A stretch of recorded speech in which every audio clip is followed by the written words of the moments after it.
सीधे सीधी बात है, इजी है ना।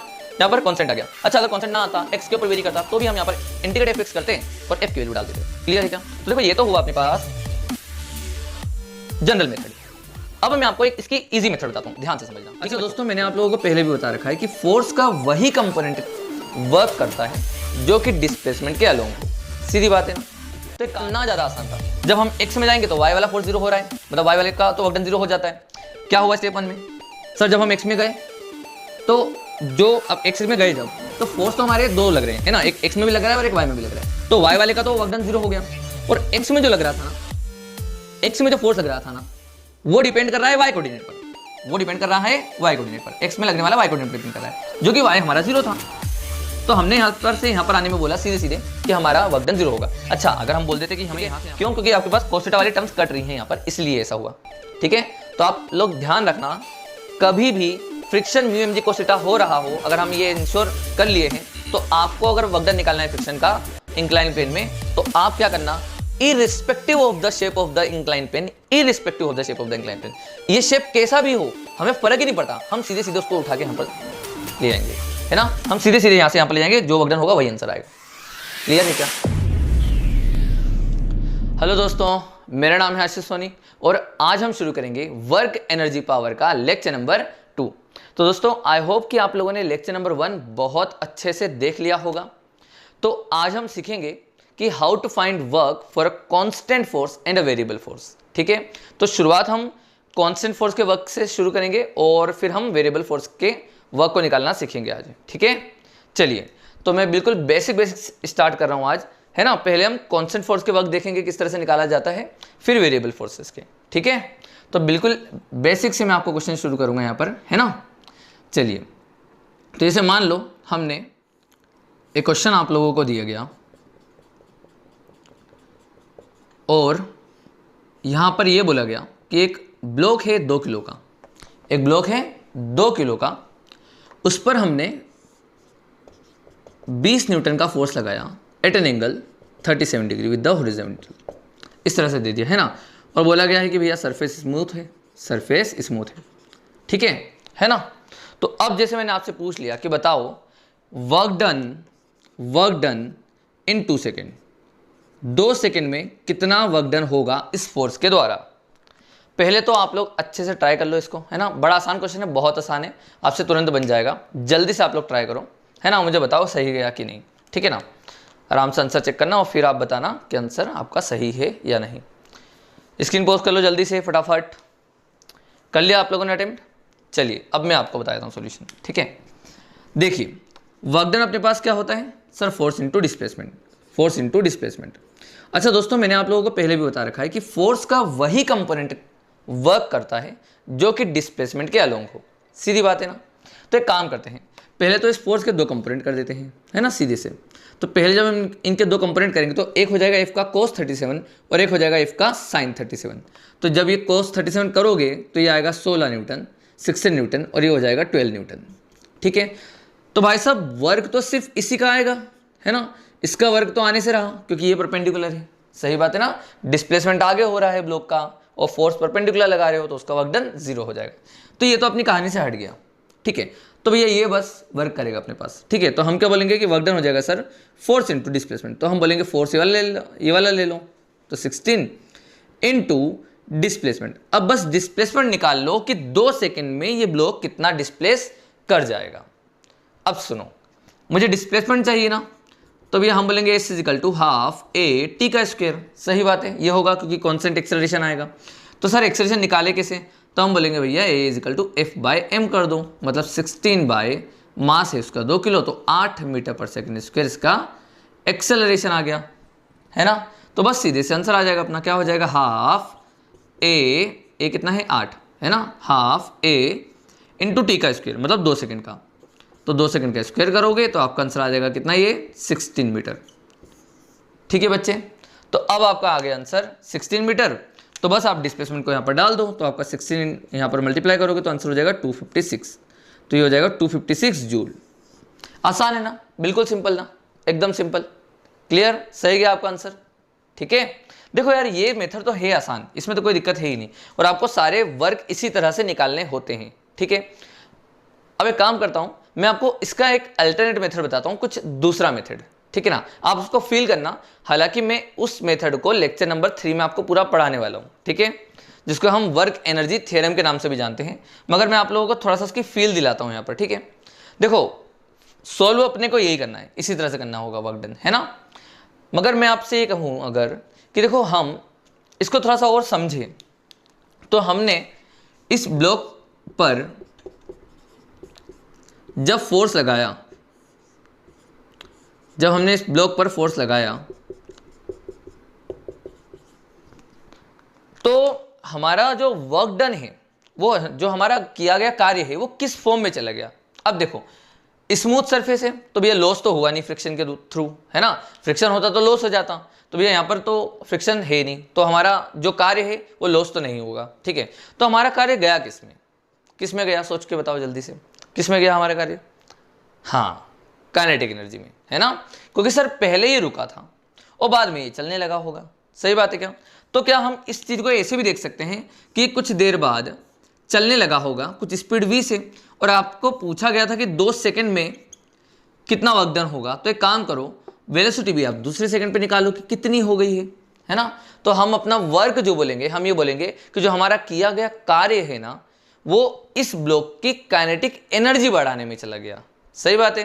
तो हम सीधे सीधे ये बोल सकते हैं दोस्तों कि वर्क डन हो जाएगा हमारे पास चेंज इन काइनेटिक एनर्जी, क्योंकि हमने जो कार्य करा वो इसकी काइनेटिक एनर्जी को बदलने में यूज हो गया होगा। तो हम सीधे सीधे बोलेंगे कि इसकी काइनेटिक एनर्जी का चेंज कितना हो गया, तो सर पहले 0 थी, ठीक है, बाद में हाफ mv² हो गई, तो हम ये बोल सकते हैं ना कि हाफ mv² माइनस 0। अच्छा, तो हाफ m मतलब मास है उसका 2 किलो, अब v का स्क्वायर डालना है, मतलब v निकाल लो आप। तो भैया v कैसे निकाले, sir v equal to u plus 80 होता है और u उसका 0 था इनिशियली, तो 80 आप कर दो, तो एक्सेलरेशन तो उसका 8 था और समय उसको 2 सेकंड लगना है, तो हम यहाँ पर बोलेंगे वेलोसिटी हो जाएगी 16 मीटर पर सेकंड, सही बात है ना। तो बस अब इसकी वैल्यू उठा के यहाँ पर डाल दो, तो अपने पास क्या आ जाएगा आंसर, जल्दी बताओ। तो आंसर हो जाएगा 16 का स्क्वायर। तो आप देखोगे कि हमारा आंसर भी यहाँ से सेम आया है, सही बात है क्या, सही बात है क्या, आसान था ना। देखो इसका तरीका अपने दूसरे तरीके से भी कर लिया, मतलब, है ना, ये तो अपने पास है ही बेसिक मेथड, ये तो करना ही है ना। मगर मैं आपको आगे के लिए बता रहा हूं दोस्तों कि work done is equal to change in kinetic energy, इसी को हम वर्क एनर्जी थ्योरम भी बोलते हैं। मैं आपको लेक्चर नंबर 3 में बिल्कुल डिटेल में बताऊंगा, इसकी टेंशन बिल्कुल भी ना लें आप लोग। मगर हाँ, इसके दम पर आप लोग एच सी वर्मा के लगभग 40-50 क्वेश्चन आप कर सकते हो, ठीक है। तो आज का लेक्चर अगर आप पूरा पढ़ लो और आप इसको लगाना सीख जाओ, तो आप लोग लगभग 30 से 40 क्वेश्चन आराम से निपटा सकते हो एच सी वर्मा में, ठीक है, ठीक है। चलिए, तो आप लोग करना चाहो तो करना भी, ठीक है ना, और जो भी डाउट आएंगे तो आप उसको डाउट रहने देना, कोई दिक्कत नहीं है। जब लेक्चर नंबर 3 पढ़ लो तो उसमें वो जो डाउट वाले क्वेश्चन है वो सब वापस से ट्राई कर लेना, आपसे सारे क्वेश्चन बनने लगेंगे, ठीक है, पक्का। चलिए, तो अब मैं आगे बढ़ रहा हूँ बच्चों और इसको हटा रहा हूँ, ठीक है। आप अल्टरनेट मेथड भी देख लेना, इसका लिख देना, है ना। चलिए, तो अब ना हम एक और क्वेश्चन की बात कर लेते हैं यहाँ पर, जो कि एच सी वर्मा का क्वेश्चन नंबर 10 है, ठीक है। एच सी वर्मा का क्वेश्चन नंबर 10 है, तो मैं यहाँ पर लिख के दे देता हूँ आप लोगों को, जिससे कि आप लोगों को समझ में आ जाए कि कौन सा क्वेश्चन की हम बात कर रहे हैं, है ना। चलिए,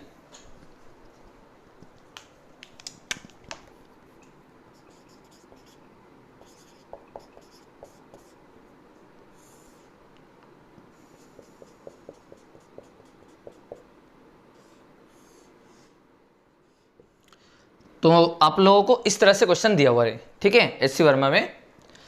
तो आपको बताना क्या है, देखो क्वेश्चन सुन लो आप लोग वापस से एक बार, आप सब लोग ट्राई करना, ठीक है, स्क्रीन पोस्ट करके, और फिर सॉल्यूशन देखना, ठीक है। तो क्वेश्चन क्या है कि हमने इस सिस्टम, ऐसा कुछ सिस्टम दिया है कि एक ब्लॉक है, उसके ऊपर एक और ब्लॉक है जिसका मास कैपिटल एम और स्मॉल एम दिया है, ठीक है। अब आपको ये बोला गया कि एक्सेलरेशन जो सिस्टम का है वो ये है, तो आपसे पूछा गया कि बताइए kinetic friction, coefficient of kinetic friction between capital m and ground कितना होगा, है ना। काइनेटिक फ्रिक्शन बताना मतलब आपको यहाँ पर। अच्छा, दूसरा बोला है कि find friction acting on small m, मतलब इस स्मॉल एम पर कितना फ्रिक्शन लग रहा होगा और उस फ्रिक्शन के द्वारा वर्क डन कितना होगा एम पर। क्लियर है क्या, ये आपसे पूछा गया है। अच्छा दोस्तों, एक बात बताओ, सिंपल सी बात बताना, है ना। कि यहां पर एक्सेलरेशन दिया है एफ अपॉन में 2 times of m plus m, ठीक है ना, ये दिया है ना। अच्छा मुझे बताओ, अगर ये सरफेस स्मूथ होती और मैं यहां पर फोर्स लगाता, सुनना आराम से, है ना, सरफेस स्मूथ होती और मैं फोर्स लगाता तो एक्सेलरेशन सिस्टम का कितना आना चाहिए, जल्दी बताओ, सिस्टम का एक्सेलरेशन कितना आना चाहिए, तो F upon m plus m, सही है ना, एफ अपॉन में टोटल मास तो आना चाहिए था, मगर इसका एक्सेलरेशन उससे आधा है, तो सीधी बात है कि इस सिस्टम का जो एक्सेलरेशन है वो कम है जितना होना चाहिए, तो जाहिर सी बात है यहाँ पर इस ग्राउंड में फ्रिक्शन होगा। क्लियर है क्या? अब थोड़ा सा अपने हिसाब से दिमाग लगाओ, क्वेश्चन को अटेम्प्ट करो और फिर मुझे सॉल्यूशन बताओ, और तीनों सही जाए तो ही कमेंट में बोलना कि हाँ सर हमारा सही था, ठीक है, तीनों सही जाए तो ही आप बताना, ठीक है। चलिए करें अब हम, ठीक है। देखिए तो करने का तरीका हम देखो क्या बोलेंगे, सिंपल सी बात है वही, है ना, कि यहाँ पर भैया जो एक्सेलरेशन होना चाहिए वो एफ अपॉन में m प्लस m होना चाहिए था, मगर नहीं है ना, एक्सेलरेशन कम है तो सीधी बात है यहाँ पर फ्रिक्शन लग रहा होगा। तो हम इस पूरे को एक सिस्टम मान लेते हैं, ठीक है, और इस पूरे का मास हो गया भैया m प्लस स्मॉल m, और आपने उसमें लगाया f फोर्स और पीछे लगा होगा फ्रिक्शन, है ना।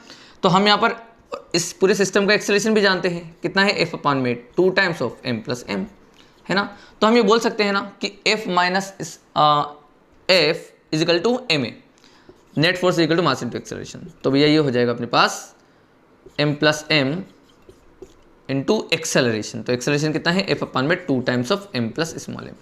क्लियर है ना, यही है ना, क्लियर।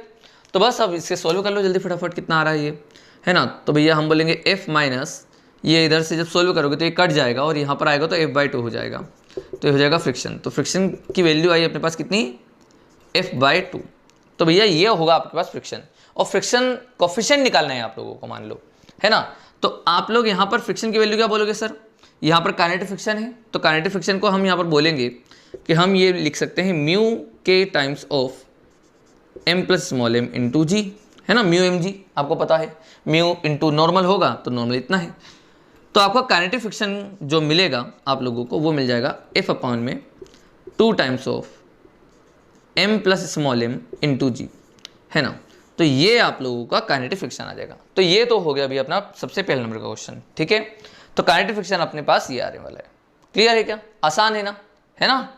चलिए अब जैसे मान लो आपसे बोला गया कि friction acting on small m, मतलब इस पर कितना लग रहा होगा फ्रिक्शन, तो आप क्या म्यू mg बोल दोगे, सीधे सीधे mu into small m into g वो बोलोगे, या आप फ्रिक्शन बोलोगे सर जो लगेगा वो रिक्वायर्ड होगा, है ना, क्योंकि सर ये दोनों सिस्टम, सर सिस्टम मूव कर रहा है साथ में, है ना, ये ध्यान रखना कि यहाँ पर सिस्टम का एक्सेलरेशन बोला है, ठीक है। तो भैया ये दोनों साथ में मूव कर रहे हैं तो सीधी बात है कि रिक्वायर्ड फ्रिक्शन लगेगा, मैक्सिमम फ्रिक्शन नहीं लगेगा ना।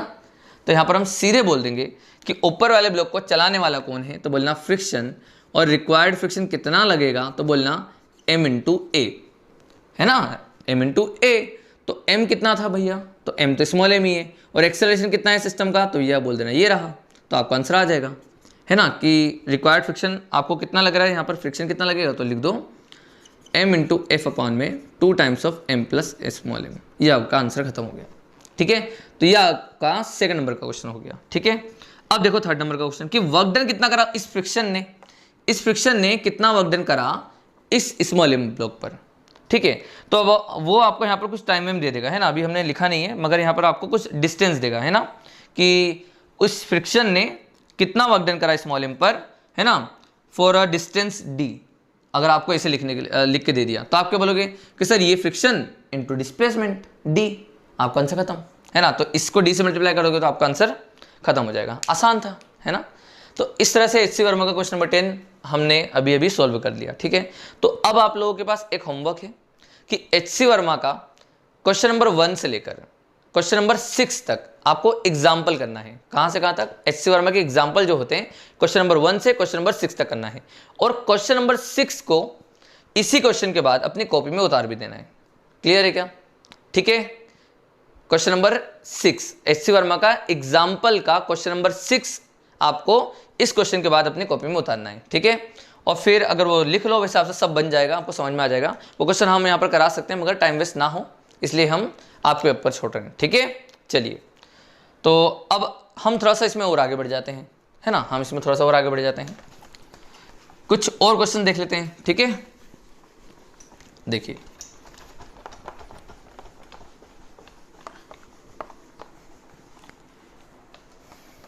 देखिए आपको क्वेश्चन देने के लिए अभी कभी कभी वो क्वेश्चन ऐसे भी दे देगा सीधे सीधे, है ना। आपसे वो बोलेगा कि भाई साहब यहाँ पर एक पुली है, यहाँ पर आपको एक स्मॉल m दे दिया, यहाँ पर आपको 3m वाला मास दे दिया, है ना, इस तरह से दे देगा। तो अब आपसे वो पूछेगा कि जब after 2 second work done by gravity बता दो, वर्क डन बाय ग्रेविटी, ठीक है, work done by gravity find करो आफ्टर 2 सेकेंड, आफ्टर 2 सेकेंड, इस तरह से बोल दिया मान लो इस क्वेश्चन में, है ना। तो जल्दी से पहले तो आप करके दिखाओ, है ना, आपको समझ में आ रहा होगा। पुली है, इस तरह से मास टंगे हैं, तो ये नीचे जाएगा वो ऊपर जाएगा, तो ग्रेविटी ने नेट वर्क डन कितना करा है, जल्दी बताओ। कर लिया आप लोगों ने अटेम्प्ट, पक्का करें हम। चलिए अब हम शुरू करते हैं। तो देखो सबसे पहले तो हमारे पास हमें जो अच्छे से निकालना आता है एक्सेलरेशन, सीधी सीधी बात है। तो एक्सेलरेशन तो हम सीधे सीधे बोल देंगे कि कॉमन एक्सेलरेशन जो इसमें सिस्टम का एक्सेलरेशन होगा तो हम बोलेंगे 3mg माइनस mg मतलब 2mg, है ना। तो क्या हो जाएगा, g/4 हो जाएगा क्या इसका, कि g/2 आ रहा है, देख लो एक बार, है ना। तो ये हो जाएगा, ये माइनस होगा तो 2mg divided by total mass 4m, तो आपका आंसर आ जाएगा g/2। सही बात है क्या, जल्दी बताओ, सही बात है, पक्का, है ना। तो भैया एक्सेलरेशन आ गया आपके पास g/2। अब वर्क डन देखना है कितना होगा, तो एक काम करते हैं, ग्रेविटी का इस पर वर्क डन देखते हैं, है ना। तो एक बात बताओ दोस्तों कि ये आ भी नीचे रहा है और ग्रेविटी लग भी नीचे रही है, सही बात है, नीचे लग रही है ग्रेविटी और आ भी नीचे रहा है। और इसमें देखेंगे तो इसमें ग्रेविटी तो फोर्स नीचे लगा रही है मगर ये डिस्प्लेस ऊपर हो रहा होगा, सही बात है। तो इसका जो वर्क डन होगा, क्योंकि ये डिस्प्लेसमेंट भी इधर कर रहा है और फोर्स भी इधर लग रहा है, फोर्स कितना लग रहा है सर 3mg, और डिस्प्लेसमेंट भी कहाँ हो रहा है नीचे की तरफ, तो यहाँ पर वर्क डन पॉजिटिव आएगा ग्रेविटी का। और यहाँ पर बात करेंगे तो यहाँ पर सर नीचे ग्रेविटी के कारण लग रहा है फोर्स mg और डिस्प्लेसमेंट ऊपर हो रहा है, फोर्स नीचे डिस्प्लेसमेंट ऊपर, तो यहाँ पर वर्क डन आएगा नेगेटिव, ठीक है। तो जब टोटल वर्क डन निकालना होगा तो हम दोनों का सम कर देंगे, एल्जेब्रिक सम। क्लियर है क्या, एल्जेब्रिक सम क्यों करेंगे सर, क्योंकि यहाँ पर हमारे पास वर्क डन स्केलर क्वांटिटी है, तो आप सीधे सीधे आप इसमें सम कर देना, ठीक है ना। हाँ जी, अब क्या करते हैं देखो, तो वर्क डन लिखने के लिए हमारे पास फोर्स होना चाहिए जो कि है, और एक होना चाहिए डिस्प्लेसमेंट। तो भैया डिस्प्लेसमेंट कितना होगा 2 सेकंड में, तो हम बोलेंगे सर s = हाफ at²। तो s = हाफ at² होता है, और सर एक्सेलरेशन आपको g/2 दिया है, तो हम लिखेंगे यहाँ पर हाफ एक्सेलरेशन है सर g/2 इंटू टाइम का स्क्वायर मतलब 2 का स्क्वायर। तो भैया आपके पास जो डिस्प्लेसमेंट आ गया है ना, तो वो हो जाएगा कितना g, s = g मतलब 10 मीटर आप बोल सकते हो इसको, है ना। यहाँ पर से 4 से 4 कट गया, क्लियर है क्या। तो मतलब अगर ये 10 मीटर नीचे जाएगा तो सीधी बात है ये 10 मीटर ऊपर जाएगा, है ना। तो आप ये बोलना कि देखो भैया अगर हम 3mg की बात करते हैं, है ना, यहाँ पर मैं एक बिल्कुल साइड में लिख देता हूँ कि हम work done by gravity on 3m वाले की बात करें, है ना, 3m वाले पर बात करें, तो वो हो जाएगा सर फोर्स इंटू डिस्प्लेसमेंट। तो फोर्स हो जाएगा सर 3mg और डिस्प्लेसमेंट हो जाएगा उसका g, है ना। तो आपका आंसर हो जाएगा ये 3mg², है ना। अच्छा, अब वर्क डन ऑन m वाले ब्लॉक पर देख लेते हैं, तो उधर हो जाएगा फोर्स mg और डिस्प्लेसमेंट हो जाएगा वही g, मगर ये वाला वर्क डन आएगा नेगेटिव, मगर ये वाला वर्क डन आएगा दोस्तों नेगेटिव। ये बात तो क्लियर है ना अपने को, क्योंकि यहाँ पर फोर्स और डिस्प्लेसमेंट दोनों अपोजिट डायरेक्शन में है, तो आपका आंसर बोलेंगे हम माइनस का mg²। अब अगर हमें दोनों का नेट वर्क डन निकालना है दोस्तों, तो हम यहाँ पर बोलेंगे कि दोनों को एडअप कर दो, तो हम यहाँ पर बोलेंगे कि प्लस का 3mg² और माइनस का mg², तो इट मीन्स आंसर हो जाएगा आपके पास 2mg², ठीक है। तो इस तरह से आपके पास क्वेश्चन बनते हैं, आप कर लोगे ना। आपको यहाँ पर कुछ भी मास बदल के दे देगा, आप कर लेना, ठीक है। अच्छा, इसी तरह से यहाँ पर आपको कुछ भी 1, 2 और 3 मास लगा के दे दें, जिससे जो NLA में क्वेश्चन बनते हैं, है ना, कुछ इस तरह से जो बना करते थे, आपको वो सब भी दिया जा सकता है, सीधी बात है ना। यहाँ पर आपको इस तरह से दे देगा एक क्वेश्चन कि यहाँ पर हमने एक ब्लॉक रखा, यहाँ पर से इसको इस तरह से लगा दिया, है ना, यहाँ पर एक ब्लॉक टांग दिया हमने, है सही बात। तो आपको यहाँ पर इस तरह से दे देगा कि इसका मास हो गया 3m, है ना, इसका चलो 4m ले लेते हैं, इसका 4m ले लो, इसका m ले लो।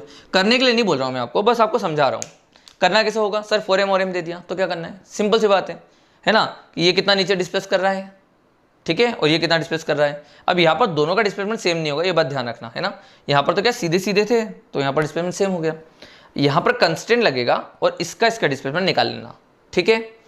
और फोर्स से मल्टीप्लाई कर देना कि फोर्स 4mg इंटू डिस्प्लेसमेंट जो भी होगा, और इसका जो भी फोर्स होगा, टेंशन और डिस्प्लेसमेंट जो भी होगा। क्लियर है क्या? पर हाँ ये बात ध्यान रखना कि ग्रेविटी इस पे वर्कडन जीरो करेगी। सही बात है क्या? नहीं समझे? इस वाले केस में क्या हो रहा है ना कि ग्रेविटी नीचे लग रही है और आपको नेट ग्रेविटी का वर्कडन पूछा है, तो भैया इस पे तो ग्रेविटी कर रही होगी वर्कडन, है ना, नीचे ला रही है, मगर इस पे ग्रेविटी नीचे लग रही है और ये आगे जा रहा है। सही बात है? तो हम बोलेंगे कि ग्रेविटी का इस पर वर्कडन जीरो हो जाएगा। ठीक है? हाँ, अगर ये इधर ये हिस्सा ना होता और ये सीधे लटक जाता तो वहां पर ग्रेविटी का वर्कडन इस पर आ जाता। ठीक है? तो इस तरह के क्वेश्चन आप ध्यान से समझना और मतलब थोड़ा सा माइंड ओपन रखना, है ना। ऐसा मत रखना कि बिल्कुल आपको एकदम रटा रटाया करना है, बिल्कुल नहीं। आपको दिमाग में आना चाहिए कि यार इसमें तो ग्रेविटी का वर्कडन जीरो है, और बिल्कुल बेझिझक बिना डरे करना है ये सब, है ना। नहीं तो बच्चों के साथ क्या होता है, अरे यार ये तो वर्कडन जीरो है, यार ये कैसे पॉसिबल है। ऐसे ऐसे बच्चे हमने देखे हैं जो मतलब करते सही हैं, ठीक है, सोचते भी सही है, मगर वो हिम्मत नहीं होती उनसे कि वो क्वेश्चन को मतलब हम सही कर रहे हैं तो टिक लगा दें अब।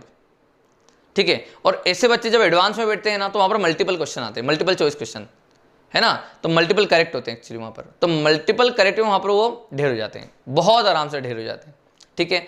इनफैक्ट वो तो सिंगल में भी हो जाते हैं कई सारे, कि हमें तो लग रहा था आंसर यही आएगा मगर वो, ठीक है, ऐसे बहुत सारे नीट वाले बच्चे होते हैं जिनको कॉन्फिडेंस नहीं आता। तो दोस्तों देखो, या तो वो सही होगा या तो वो गलत होगा, और आप तो अभी प्रैक्टिस कर रहे हो तो आप तो सीधे सीधे बिना डरे करा करो। ठीक है? आप अपना जो कॉन्सेप्ट है उस पर बिल्कुल अड़े रहा करो कि हमने ये कॉन्सेप्ट लगाया है तब ये टिक लगाया था, बस इतना रखोगे ना तो आपके अंदर वो कॉन्फिडेंस जनरेट हो जाएगा। ठीक है? और नंबर ऑफ क्वेश्चन ज़्यादा से ज़्यादा करो, आपको कॉन्फिडेंस बिल्डअप हो ही जाएगा। ठीक है ना? चलिए अब हम आगे बढ़ते हैं इसके ऊपर और कुछ और क्वेश्चन देख लेते हैं इसमें। ठीक है? तो दोस्तों कुछ क्वेश्चन आप लोगों को वेक्टर पर बेस्ड पूछते हैं, है ना। तो देखो उसको भी देख लेते हैं अपन। ठीक है? तो आप लोगों को ऐसा बोल देगा कि आपको दिया गया है एक फोर्स जो कि है 2i के प्लस 3j के प्लस 4k के, है ना। आपको इस तरह से एक फोर्स दे दिया और आपको ये बोला गया कि हमने इस फोर्स को किसी एक ब्लॉक पर लगाया और डिस्प्लेसमेंट जो है हमने ए से बी तक करा दिया, है ना। हमने उसका डिस्प्लेसमेंट ए से बी तक कराया और ए का जो कोऑर्डिनेट है वो है 2,3,4 और बी का कोऑर्डिनेट है 3,4,5। इस तरह से आपको दे दिया गया, है ना। तो हमने ए से बी में डिस्प्लेसमेंट कराया, तो बताइए उस फोर्स के द्वारा वर्क डन क्या होगा, है ना। आपसे ये पूछा गया मान लो, तो अब आप कैसे करोगे जल्दी बताओ। तो बड़ा सिंपल सा तरीका है ना। कैसे करोगे? बड़ा सिंपल सर, वर्क डन होता है हमारे पास फोर्स इनटू डिस्प्लेसमेंट, है ना। और हमने बोला था ये डॉट प्रोडक्ट होता है फोर्स इनटू डिस्प्लेसमेंट का। अब ध्यान से समझना, अब जैसे मैं इस कोऑर्डिनेट को नाम S1 दे देता हूँ, ठीक है। तो S1 कोऑर्डिनेट अपने पास कितना बोलेंगे अपन, तो बोलेंगे हम 2i के प्लस 3j के प्लस 4k के, है ना। हम उस कोऑर्डिनेट को वेक्टर फॉर्म में लिख सकते हैं इस तरह से। अच्छा, अब हम इस वाले कोऑर्डिनेट को किस तरह से लिखेंगे, तो हम बोलेंगे सर 3i के प्लस 4j के प्लस 5k के, है ना। और अब हमें डिस्प्लेसमेंट निकालना है, मतलब डेल एस निकालना है, तो डेल एस मतलब अपना S2 माइनस S1 वेक्टर हो जाएगा, ठीक है। तो हम ये बोल सकते हैं ना यहाँ पर कि ये हो जाएगा i के प्लस j के प्लस k के, ठीक है भाई साहब। इस तरह से बन जाएगा आप लोगों के पास, है ना। ये आपके पास डेल एस वेक्टर आ गया। अब क्या करना है, बड़ा सिंपल है ना। अब क्या करोगे आप, सीधे सीधे यहाँ पर force vector into displacement vector से मल्टीप्लिकेशन कर दो, तो आप बोलोगे वो हो जाएगा 2i के प्लस 3j के प्लस 4k के, है ना, इनटू डिस्प्लेसमेंट वेक्टर। तो डिस्प्लेसमेंट वेक्टर भी आया, डॉट प्रोडक्ट करना है ना, तो ये हो जाएगा आपके पास i के प्लस j के प्लस k के। अब आप लोग समझदार हो कि डॉट प्रोडक्ट कैसे करते हैं अपन, सर i से i का, j से j का और k से k का, है ना। बड़ा सिंपल है, सीधी बात भी है ना। जैसे कि भैया जब हम फोर्स जब i के पे लग रहा है, ठीक है, तो हमें i के वाले से मतलब होगा, क्योंकि जब हमारे पास डिस्प्लेसमेंट i के में है और अगर आप फोर्स j के को मल्टीप्लाई करते हो तो डिस्प्लेसमेंट आ गई, फोर्स परपेंडिकुलर, तो फिर तो वही दिक्कत आ गई, फिर से वर्क डन जीरो हो जाएगा, है ना। तो बस वही है कि बस हम i से i का, j से j का और k से k का। अब छोटी सी चीज़ है मगर बहुत काम की होगी आगे जाकर, है ना। यही वाला कॉन्सेप्ट जो मैं अभी आपको बोल रहा हूँ, ठीक है, कि हम i से i को करेंगे, ठीक है। तो चलो अभी तो करें खैर। तो क्या हो जाएगा इसका आंसर सर 2 + 3 + 4, तो आंसर हो जाएगा सर 9 जूल, है ना। कोई टफ है क्या, बड़ा आसान है ना, ठीक है ना। अच्छा, अभी तुम डेल एस वेक्टर सर ऐसे करके निकाल रहे हैं अभी हम, मगर आप लोग आगे जाकर बिल्कुल सीधे सीधे बोलना कि डेल एस वेक्टर कितना हो जाएगा सर 3 - 2 मतलब 1i कैप, ठीक है, 4 - 3 मतलब 1j कैप। इस तरह से आप निकालते रहना, क्लियर है क्या, इस तरह से कर लोगे। अच्छा, एक बहुत प्यारा क्वेश्चन मैं आपको दे देता हूँ, आप वो ट्राई करो सब लोग, ठीक है। आप एक बहुत प्यारा क्वेश्चन है उसको ट्राई करो, ठीक है। IIT में आया हुआ है, सब लोग ट्राई करना, मेडिकल वाले भी ट्राई करना, ठीक है, क्योंकि मेडिकल में भी ऐसे क्वेश्चन पूछे जा रहे हैं अब तो, ठीक है। तो बहुत अच्छा क्वेश्चन था, सब लोग ट्राई करना। तो आप लोगों के मन में ये आ रहा होगा कि सर ये फोर्स है तो वेरिएबल, ये फोर्स है तो वेरिएबल, है ना, और आप इसका वर्क डन निकालने के लिए बोल रहे हो, ये तो अभी हमें नहीं आता। पर दोस्तों आप सब लोगों को ट्राई करना है, ठीक है, जितना सिखाया है उतने के अंदर से ही ट्राई करना है, ठीक है, क्योंकि इस क्वेश्चन को कांस्टेंट फोर्स के कॉन्सेप्ट से भी करा जा सकता है। क्लियर है? क्वेश्चन क्या है सर, ये वाला फोर्स है, ये आपको दिया है, मतलब जो कि जाहिर सी बात है वेरिएबल है ना, और बोला गया है कि हमने इस फोर्स को किसी ब्लॉक पर लगाया और वो ब्लॉक को हम ए से बी में ले जाएं, मतलब 0,0 से a, पर ले गए, ठीक है। तो आपको बताना है कि कितना वर्क डन होगा इस फोर्स के द्वारा, ठीक है। आप लोग जितना दम लगाना है लगा लो, इस क्वेश्चन को करके दिखाओ बस, और सही जाना चाहिए आप लोगों से, ठीक है। अब देखते हैं कितने लोग इस क्वेश्चन को कर पाते हैं। ये IIT में आया हुआ क्वेश्चन है, ध्यान से समझ लो पहले, है ना, ये IIT में आया हुआ क्वेश्चन है, JEE एडवांस में आया हुआ क्वेश्चन है। तो सब लोग इसको जल्दी से ट्राई कर लो और हम देखते हैं कितने लोग कर पा रहे हैं इस क्वेश्चन को, ठीक है। चलिए, तो अब आप लोगों ने शायद तक ट्राई कर लिया होगा, स्क्रीन पॉज करी थी बकायदा, है ना, जो भी आपने टाइम लिया हो, 2 minute, 4 minute, 5 minute, 7 minute, 8 minute, जो भी लिया हो, ठीक है, उतना मतलब आपने एफर्ट लगाने के बाद ही आप अब देख रहे होंगे सोल्यूशन, ठीक है। चलिए, अब हम इसका सोल्यूशन बताते हैं, है ना। तो देखो, इस क्वेश्चन को करने के तो तरीके हैं और भी हैं, मगर मैं आप लोगों को एक जो अभी तक हमने सीखा है सिर्फ उससे करके दिखा देता हूँ, ठीक है। हमें देखो क्या बोला गया कि इसको हमें ले जाना है कुछ 0,0 से, है ना, मतलब ओरिजिन से a, पर, है ना, a पर ले जाना है, ठीक है। तो हम एक काम करते हैं कि हमें उस ब्लॉक को यहाँ से यहाँ पर ले जाना है, तो हम एक काम करते हैं, उसको कुछ इस तरह से ले जाते हैं ना। हम पहले एक काम करते हैं, एक्स एक्सिस में चल लेते हैं, इस तरह से एक्स एक्सिस में चल लेते हैं, फिर हम चल लेते हैं वाई एक्सिस में, है ना। सर ऐसा क्यों कर रहे हैं हम, ऐसा क्यों कर रहे हैं सर? तो देखो ऐसा होगा, जब हम एक्स एक्सिस में चलेंगे ना तो हमें वाई वाले कोऑर्डिनेट से मतलब नहीं होगा, और जब हम वाई वाले में चलेंगे तो हमें एक्स वाले फोर्सेस का मतलब नहीं होगा। क्यों नहीं होगा? सुनो, जब हम एक्स में चल रहे होंगे ना, और अगर एक्स एक्सिस में चलते समय अगर फोर्स वाई में मिल रहा हो तो उसका वर्क डन 0 हो जाएगा, और ऐसे ही वाई में चलते हुए एक्स का वर्क डन 0 हो जाएगा, ठीक है ना। इस कॉन्सेप्ट को मैं यहाँ पर हेल्प में ले रहा हूँ, ठीक है। तो चलो बिल्कुल बेसिक तरीके से इसको मैं करके दिखाता हूँ, ठीक है। तो चलिए एक काम कर रहे हैं, हम यहाँ से ए से बी में आ रहे हैं और बी से सी में जाएंगे, ठीक है ना। तो पहले तो स्टेप 1 मान लो इसको, स्टेप 2 इसको मान लेते हैं, ठीक है। तो हम पहले यहाँ से यहाँ पर आ रहे हैं, ठीक है ना। तो स्टेप 1 हम सोल्व करते हैं पहले तो, ठीक है, स्टेप 1, है ना। चलिए, ओ से ए में आ रहे हैं और ए से बी में जा रहे हैं, ठीक है। तो अभी हम स्टेप 1 कहाँ से कहाँ पर आ रहे हैं? ओरिजिन से ए पॉइंट पर, ठीक है ना। चलिए, तो एक बात बताओ दोस्तों, जब हम इसमें एक्स एक्सिस के अलोंग चलेंगे तो ध्यान से समझना, है ना। जब हम एक्स एक्सिस में चलेंगे तो देखो फोर्स जो है वो आई केप में भी लग रहा है, जे केप में भी लग रहा है, सही सीधी बात है ना। तो अब एक बात बताओ, जब हम डिस्प्लेसमेंट एक्स में कर रहे हैं तो फोर्स जो एक्स एक्सिस के अलोंग होगा बस वही काम कर सकता है, भाई जे केप वाला तो काम नहीं करेगा, सीधी बात है ना। तो हम यहाँ पर ये बोल सकते हैं ना, जैसे कि जो हमारा डिस्प्लेसमेंट है वो अलोंग एक्स एक्सिस है ना। तो हम ये जो डिस्प्लेसमेंट बोल रहे हैं ना अपना, ऐसा बोल दो कि जो डिस्प्लेसमेंट है हमारे पास वो अलोंग एक्स एक्सिस है, मतलब वो आई केप में है, और जो फोर्स है हमारे पास, है ना, तो एक तो होगा हमारे पास आई केप में कौन सा वाला है, ये रहा, तो बोलेंगे हम ये हो रहा है अपने पास -k/i आई केप, मतलब आई केप में है। और जे केप में कौन सा वाला है सर? तो ये हो जाएगा -kx जे केप। अब सीधी बात है कि बेटा जो जे केप में लगने वाला फोर्स है, मतलब आप डिस्प्लेसमेंट आगे कर रहे हो, फोर्स आप जे केप में लगा रहे हो, तो इसका तो वर्क डन 0 हो जाएगा ना, परपेंडिकुलर होगा इसलिए, ठीक है ना। अब मुझे बताओ, इस फोर्स की बात करें, इस फोर्स के वर्क डन की बात करें तो इसका भी तो वर्क डन 0 आ जाएगा दोस्तों। तो स्टेप 1 में कोई काम ही नहीं होगा। अच्छा, इसका वर्क डन क्यों 0 आ जाएगा सर? तो सुनो, माना कि ये आई केप में लग रहा है, मगर हमारा y देखो ना क्या है अभी, तो -k/y, और इस जगह पर, इस पूरी जगह पर आपका तो y 0 है ना, आपका तो y 0 है। तो हम ये बोल सकते हैं जब हमारा y 0 है तो हमारे पास ये फोर्स 0 हो जाएगा, ठीक है। तो हम यहाँ पर ये बोल सकते हैं सीधे सीधे कि इस समय हमारे पास कोई भी वर्क डन नहीं होगा, मतलब हम उसको यहाँ से यहाँ पर ला सकते हैं। क्लियर? तो स्टेप 1 में हमारे पास कोई वर्क डन नहीं हुआ। अब चलो देखते हैं स्टेप 2 पर, ठीक है। तो यही सेम कॉन्सेप्ट लगाओ स्टेप 2 पर। स्टेप 2 पर जब हम ए से बी में जा रहे होंगे, है ना, तो देखो तुम आराम से, जब हम ए से बी में जाएंगे दोस्तों, तो यहाँ पर हम अगर देखें तो फोर्स के वही 2 कोऑर्डिनेट कंपोनेंट होंगे हमारे पास। एक होगा क्या आपके पास माइनस का, देखो एक तो होगा आई केप की तरफ, मतलब ये वाला, तो आई केप वाले का तो वर्क डन 0 हो जाएगा। तो एफ एक्स वाले को तो छोड़ दो, आप हटा दो, उसका तो वर्क डन 0 है, ठीक है, जो कि इधर होगा फोर्स का डायरेक्शन, ठीक है। तो उसका वर्क डन तो 0 होगा, है ना। इसको तो हटा दो x वाले को, और y वाले को देख लो आप कि y वाले में क्या लगेगा इस बार। तो y वाले में अगर अपन देखें तो जेके वाले में माइनस के एक्स फोर्स लग रहा है, ठीक है।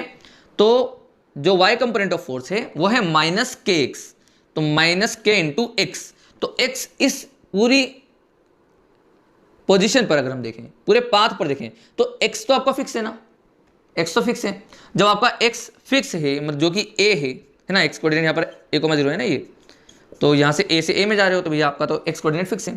तो जब हमारे पास x कोऑर्डिनेट फिक्स है तो हमारे पास ये तो बेटा कांस्टेंट फोर्स हो गया ना, ये तो हमारे पास कांस्टेंट फोर्स हो गया ना, ठीक है ना। तो अब हमें सोच के बताओ, x कोऑर्डिनेट वाला वर्क डन कर नहीं रहा, y कोऑर्डिनेट वाला वर्क डन कर सकता है भैया, सीधी बात है, y कोऑर्डिनेट वाला वर्क डन करेगा, और y कोऑर्डिनेट का जो फोर्स है वो कांस्टेंट आ रहा है, तो उसका वर्क डन तो निकालना कितना आसान होता है, फोर्स इंटू डिस्प्लेसमेंट, सीधी बात है, ठीक है ना। तो कोई इंटीग्रेशन कोई डिफरेंशिएशन नहीं लगाना, सीधे आंसर आ जाएगा हमारे पास, ठीक है।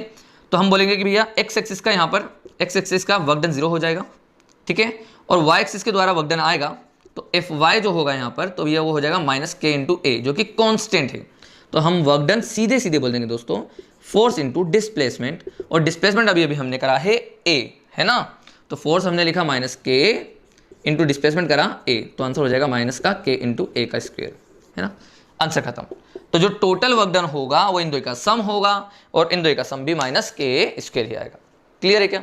तो सोचो आईआईटी का क्वेश्चन, एडवांस का क्वेश्चन हम लोगों ने सिर्फ जो भी एक छोटा सा कॉन्सेप्ट सीखा है फोर्स इंटू डिस्प्लेसमेंट, उससे ही कर दिया। अच्छा, नो डाउट इस क्वेश्चन को करने की और भी मेथड है जो कि मैं आपको वेरिएबल फोर्सेस में बताऊंगा आगे जाकर, ठीक है ना, ये मैं आपको आगे जाकर बताने वाला हूं। मगर एक बात बताऊं कि ये वाला कॉन्सेप्ट भी तो कितना आसान था ना, कितना ज़्यादा आसान था। जब हम x में जाएंगे तो y वाला फोर्स 0 हो रहा है, मतलब y वाले का तो वर्क डन 0 हो जाता है। क्या हुआ स्टेप 1 में सर, जब हम x में गए तो जो अब x में गए जब तो फोर्स तो हमारे दो लग रहे हैं, है ना, एक x में भी लग रहा है और एक y में भी लग रहा है, तो y वाले का तो वर्क डन 0 हो गया, और x में जो लग रहा था ना, x में जो फोर्स लग रहा था ना वो डिपेंड कर रहा है y कोऑर्डिनेट पर, वो डिपेंड कर रहा है y कोऑर्डिनेट पर, x में लगने वाला y कोऑर्डिनेट पर डिपेंड कर रहा है, जो कि y हमारा 0 था।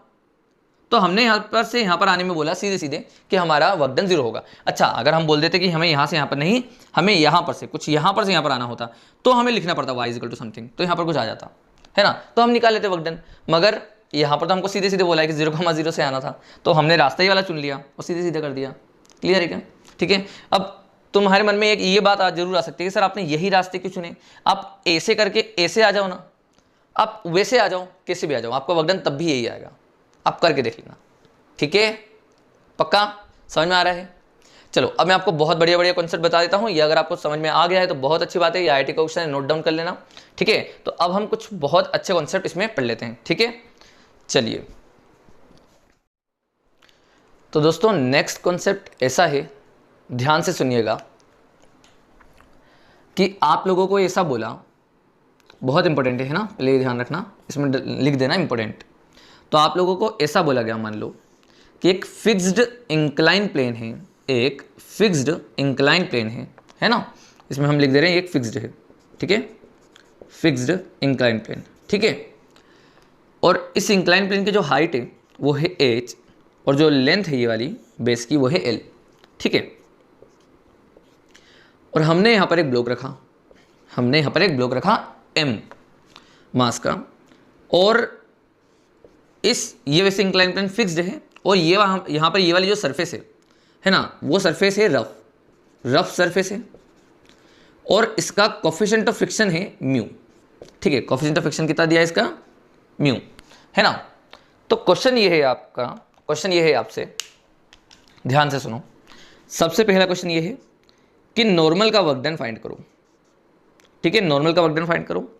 दूसरा ये है ग्रेविटी का वर्क डन फाइंड करो, और तीसरा ये है कि फ्रिक्शन का वर्क डन फाइंड करो। आपको तीनों वर्क डन फाइंड करना है, ठीक है। चलिए, तो पहले तो आप लोग इसको कर लो जल्दी से, और अब इसका सॉल्यूशन देखना, ठीक है, अब इसका सॉल्यूशन देखना। तो दोस्तों इस पर फोर्सेस कैसे लग रहे हैं जल्दी से बताऊं, कैसे लग रहे होंगे। एक तो सर नॉर्मल रिएक्शन लगेगा ऊपर, बिल्कुल सही। एक लगेगा सर ग्रेविटी नीचे की तरफ, है ना, एक लगेगा सर ग्रेविटी का फोर्स नीचे की तरफ, जो कि होगा mg, क्लियर है ना, और एक लगेगा सर फ्रिक्शन इधर की तरफ, क्लियर है क्या। अच्छा, जब ये ब्लॉक ऊपर से नीचे आ रहा होगा जब ये ब्लॉक ऊपर से नीचे आ रहा होगा तो आपको वर्क डन निकालना है इन तीनों का, ये पूछा गया है ना। अच्छा अभी हमें बताओ कि फ्रिक्शन की वैल्यू क्या होगी उस समय। तो अगर मैं कुछ देर के लिए ऐसा बोल दूं कि ये एंगल जो है वो थीटा है, मान लो ये एंगल थीटा है, तो क्या मैं यहाँ पर लिख सकता हूँ कि फ्रिक्शन जो होगा वो होगा mu m g cos theta, ऐसा बोल सकता हूँ क्या मैं? बस ये बता दो, है ना। अगर भैया ये एंगल थीटा है तो क्या मैं ऐसा बोल सकता हूँ कि जो हमारे पास फ्रिक्शन होगा इस पर लगने वाला वो होगा mu into m g cos theta, है ना, म्यू इंटू एम, ठीक है। तो ऐसा हो जाएगा। चलो भैया बहुत बढ़िया बात। अच्छा तो सबसे पहला वाला क्वेश्चन करते हैं। तो नॉर्मल का वर्क डन बताना है, ठीक है ना। तो नॉर्मल का वर्क डन देखो भैया सबसे आसान वर्क डन होता है ना, हमेशा नॉर्मल का वर्क डन हमेशा सबसे ज़्यादा आसान होता है। कैसे? क्योंकि sir normal reaction sir surface के नॉर्मल है और ब्लॉक जो है वो सरफेस के अलोंग चलेगा, तो ये दोनों तो आपस में म्यूचुअली परपेंडिकुलर है ना कि भैया वो अलोंग द सरफेस चलेगा और नॉर्मल तो नॉर्मल है मतलब परपेंडिकुलर है वो, ठीक है। तो आपस में दोनों के बीच में परपेंडिकुलर मतलब एंगल 90 डिग्री हो गया, तो हम ये बोल सकते हैं कि उसका वर्क डन हमेशा जीरो आएगा। नॉर्मल का वर्क डन हमेशा आपको जीरो मिल जाएगा, ठीक है। अच्छा ऐसा नहीं है कि हर बार नॉर्मल का वर्क डन जीरो ही होता है, ऐसा भी नहीं है, मगर हाँ जैसे यहाँ पर इस वाले केसेस में बात करूँ तो मोस्टली जो केसेस मिलते हैं, ठीक है, तो उसमें वर्क डन जीरो मिल जाता है क्योंकि सरफेस के अलोंग चल रहा होता है ये ब्लॉक, है ना, और नॉर्मल उसके परपेंडिकुलर लगता है, तो उस समय इसका वर्क डन जीरो हो जाता है ना, क्लियर है। तो कुछ केसेस में नॉर्मल का वर्क डन भी आता है ना, ये बात ध्यान रखना। जैसे मैंने आपको कल वाले लेक्चर में बताया भी था कि एक लिफ्ट में एक पर्सन खड़ा है और जब लिफ्ट ऊपर गई तो आपने क्या देखा कि वहाँ पर नॉर्मल वर्क डन कर रहा है, सही बात है ना। एक मैंने रस्सी चढ़ने वाली बताई थी, दो किस लिए थे, है ना, केस नंबर 3 में, कि एक रस्सी चढ़ रहा है और वो 2 मंजिल ऊपर गया और एक बंदा लिफ्ट से ऊपर गया, तो लिफ्ट से जो ऊपर गया था उसमें नॉर्मल वर्क डन कर रहा था, है ना। तो ऐसा रटना नहीं कि नॉर्मल वर्क डन नहीं करता, ठीक है।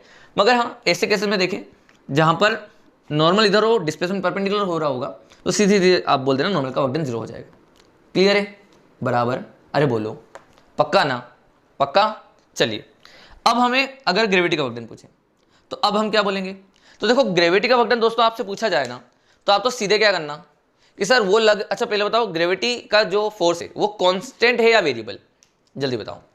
कांस्टेंट है, तो जब वो कांस्टेंट फोर्स है तो आप सीधे सीधे क्या बोल दो कि जो फोर्स लग रहा है नीचे की तरफ इनटू डिस्प्लेसमेंट भी वही ले लो, मतलब डिस्प्लेसमेंट अलोंग द फोर्स ले लो सीधे सीधे, है ना।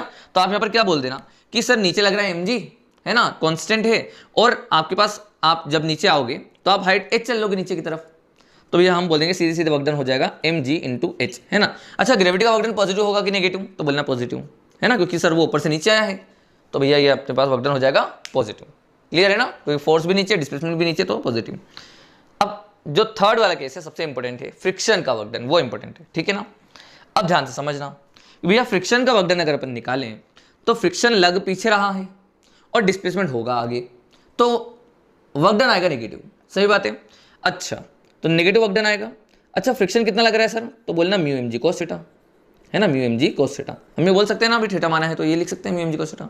अच्छा तो डिस्प्लेसमेंट जो होगा तो डिस्प्लेसमेंट तो ये वाला लिया जाएगा क्योंकि फ्रिक्शन फोर्स इधर लगा है, तो डिस्प्लेसमेंट अलोंग द प्लेन ही लेना पड़ेगा फ्रिक्शन के अपोजिट में, ठीक है। तो इसको अगर मैं डी डिस्टेंस बोल दूं चला है तो डिस्टेंस में निकाल सकता हूँ एल बाई कोस थीटा, है ना। ये तो आप सोल्व कर सकते हो कि कोस थीटा की वैल्यू हो जाएगी एल बाई डी, तो डी मिल जाएगा एल बाई कोस थीटा। तो यहाँ पर आप डिस्टेंस से मल्टीप्लाई करो, मतलब एल बाई कोस थीटा कर दो, तो जैसे ही आप एल बाई कोस थीटा से मल्टीप्लाई करते हो तो आपके पास कोस थीटा कैंसिल आउट हो जाते हैं। अब यहाँ पर ये कमाल की बात है कि यहाँ पर क्या हुआ कि आपका आंसर बन गया mu m g into l, ठीक है दोस्तों।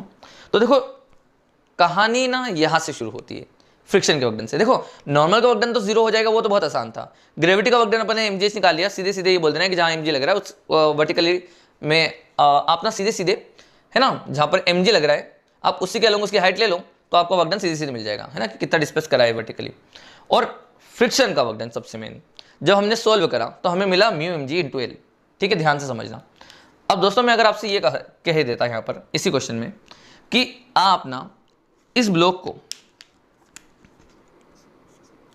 को है ना एम मास का है जो यहाँ से यहाँ पर लेके आओ और वर्क डन निकालो, तो आप कैसे निकालते सर वर्क डन, ध्यान से समझना, है ना। इस ब्लॉक को मैं अगर यहाँ पर हॉरिजॉन्टली चलाऊँ, यहाँ से यहाँ तक ले जाऊँ तो कितना मुझे वर्क डन लगेगा, फ्रिक्शन का मतलब वर्क डन कितना हो जाएगा, है ना, यहाँ से यहाँ तक आने में।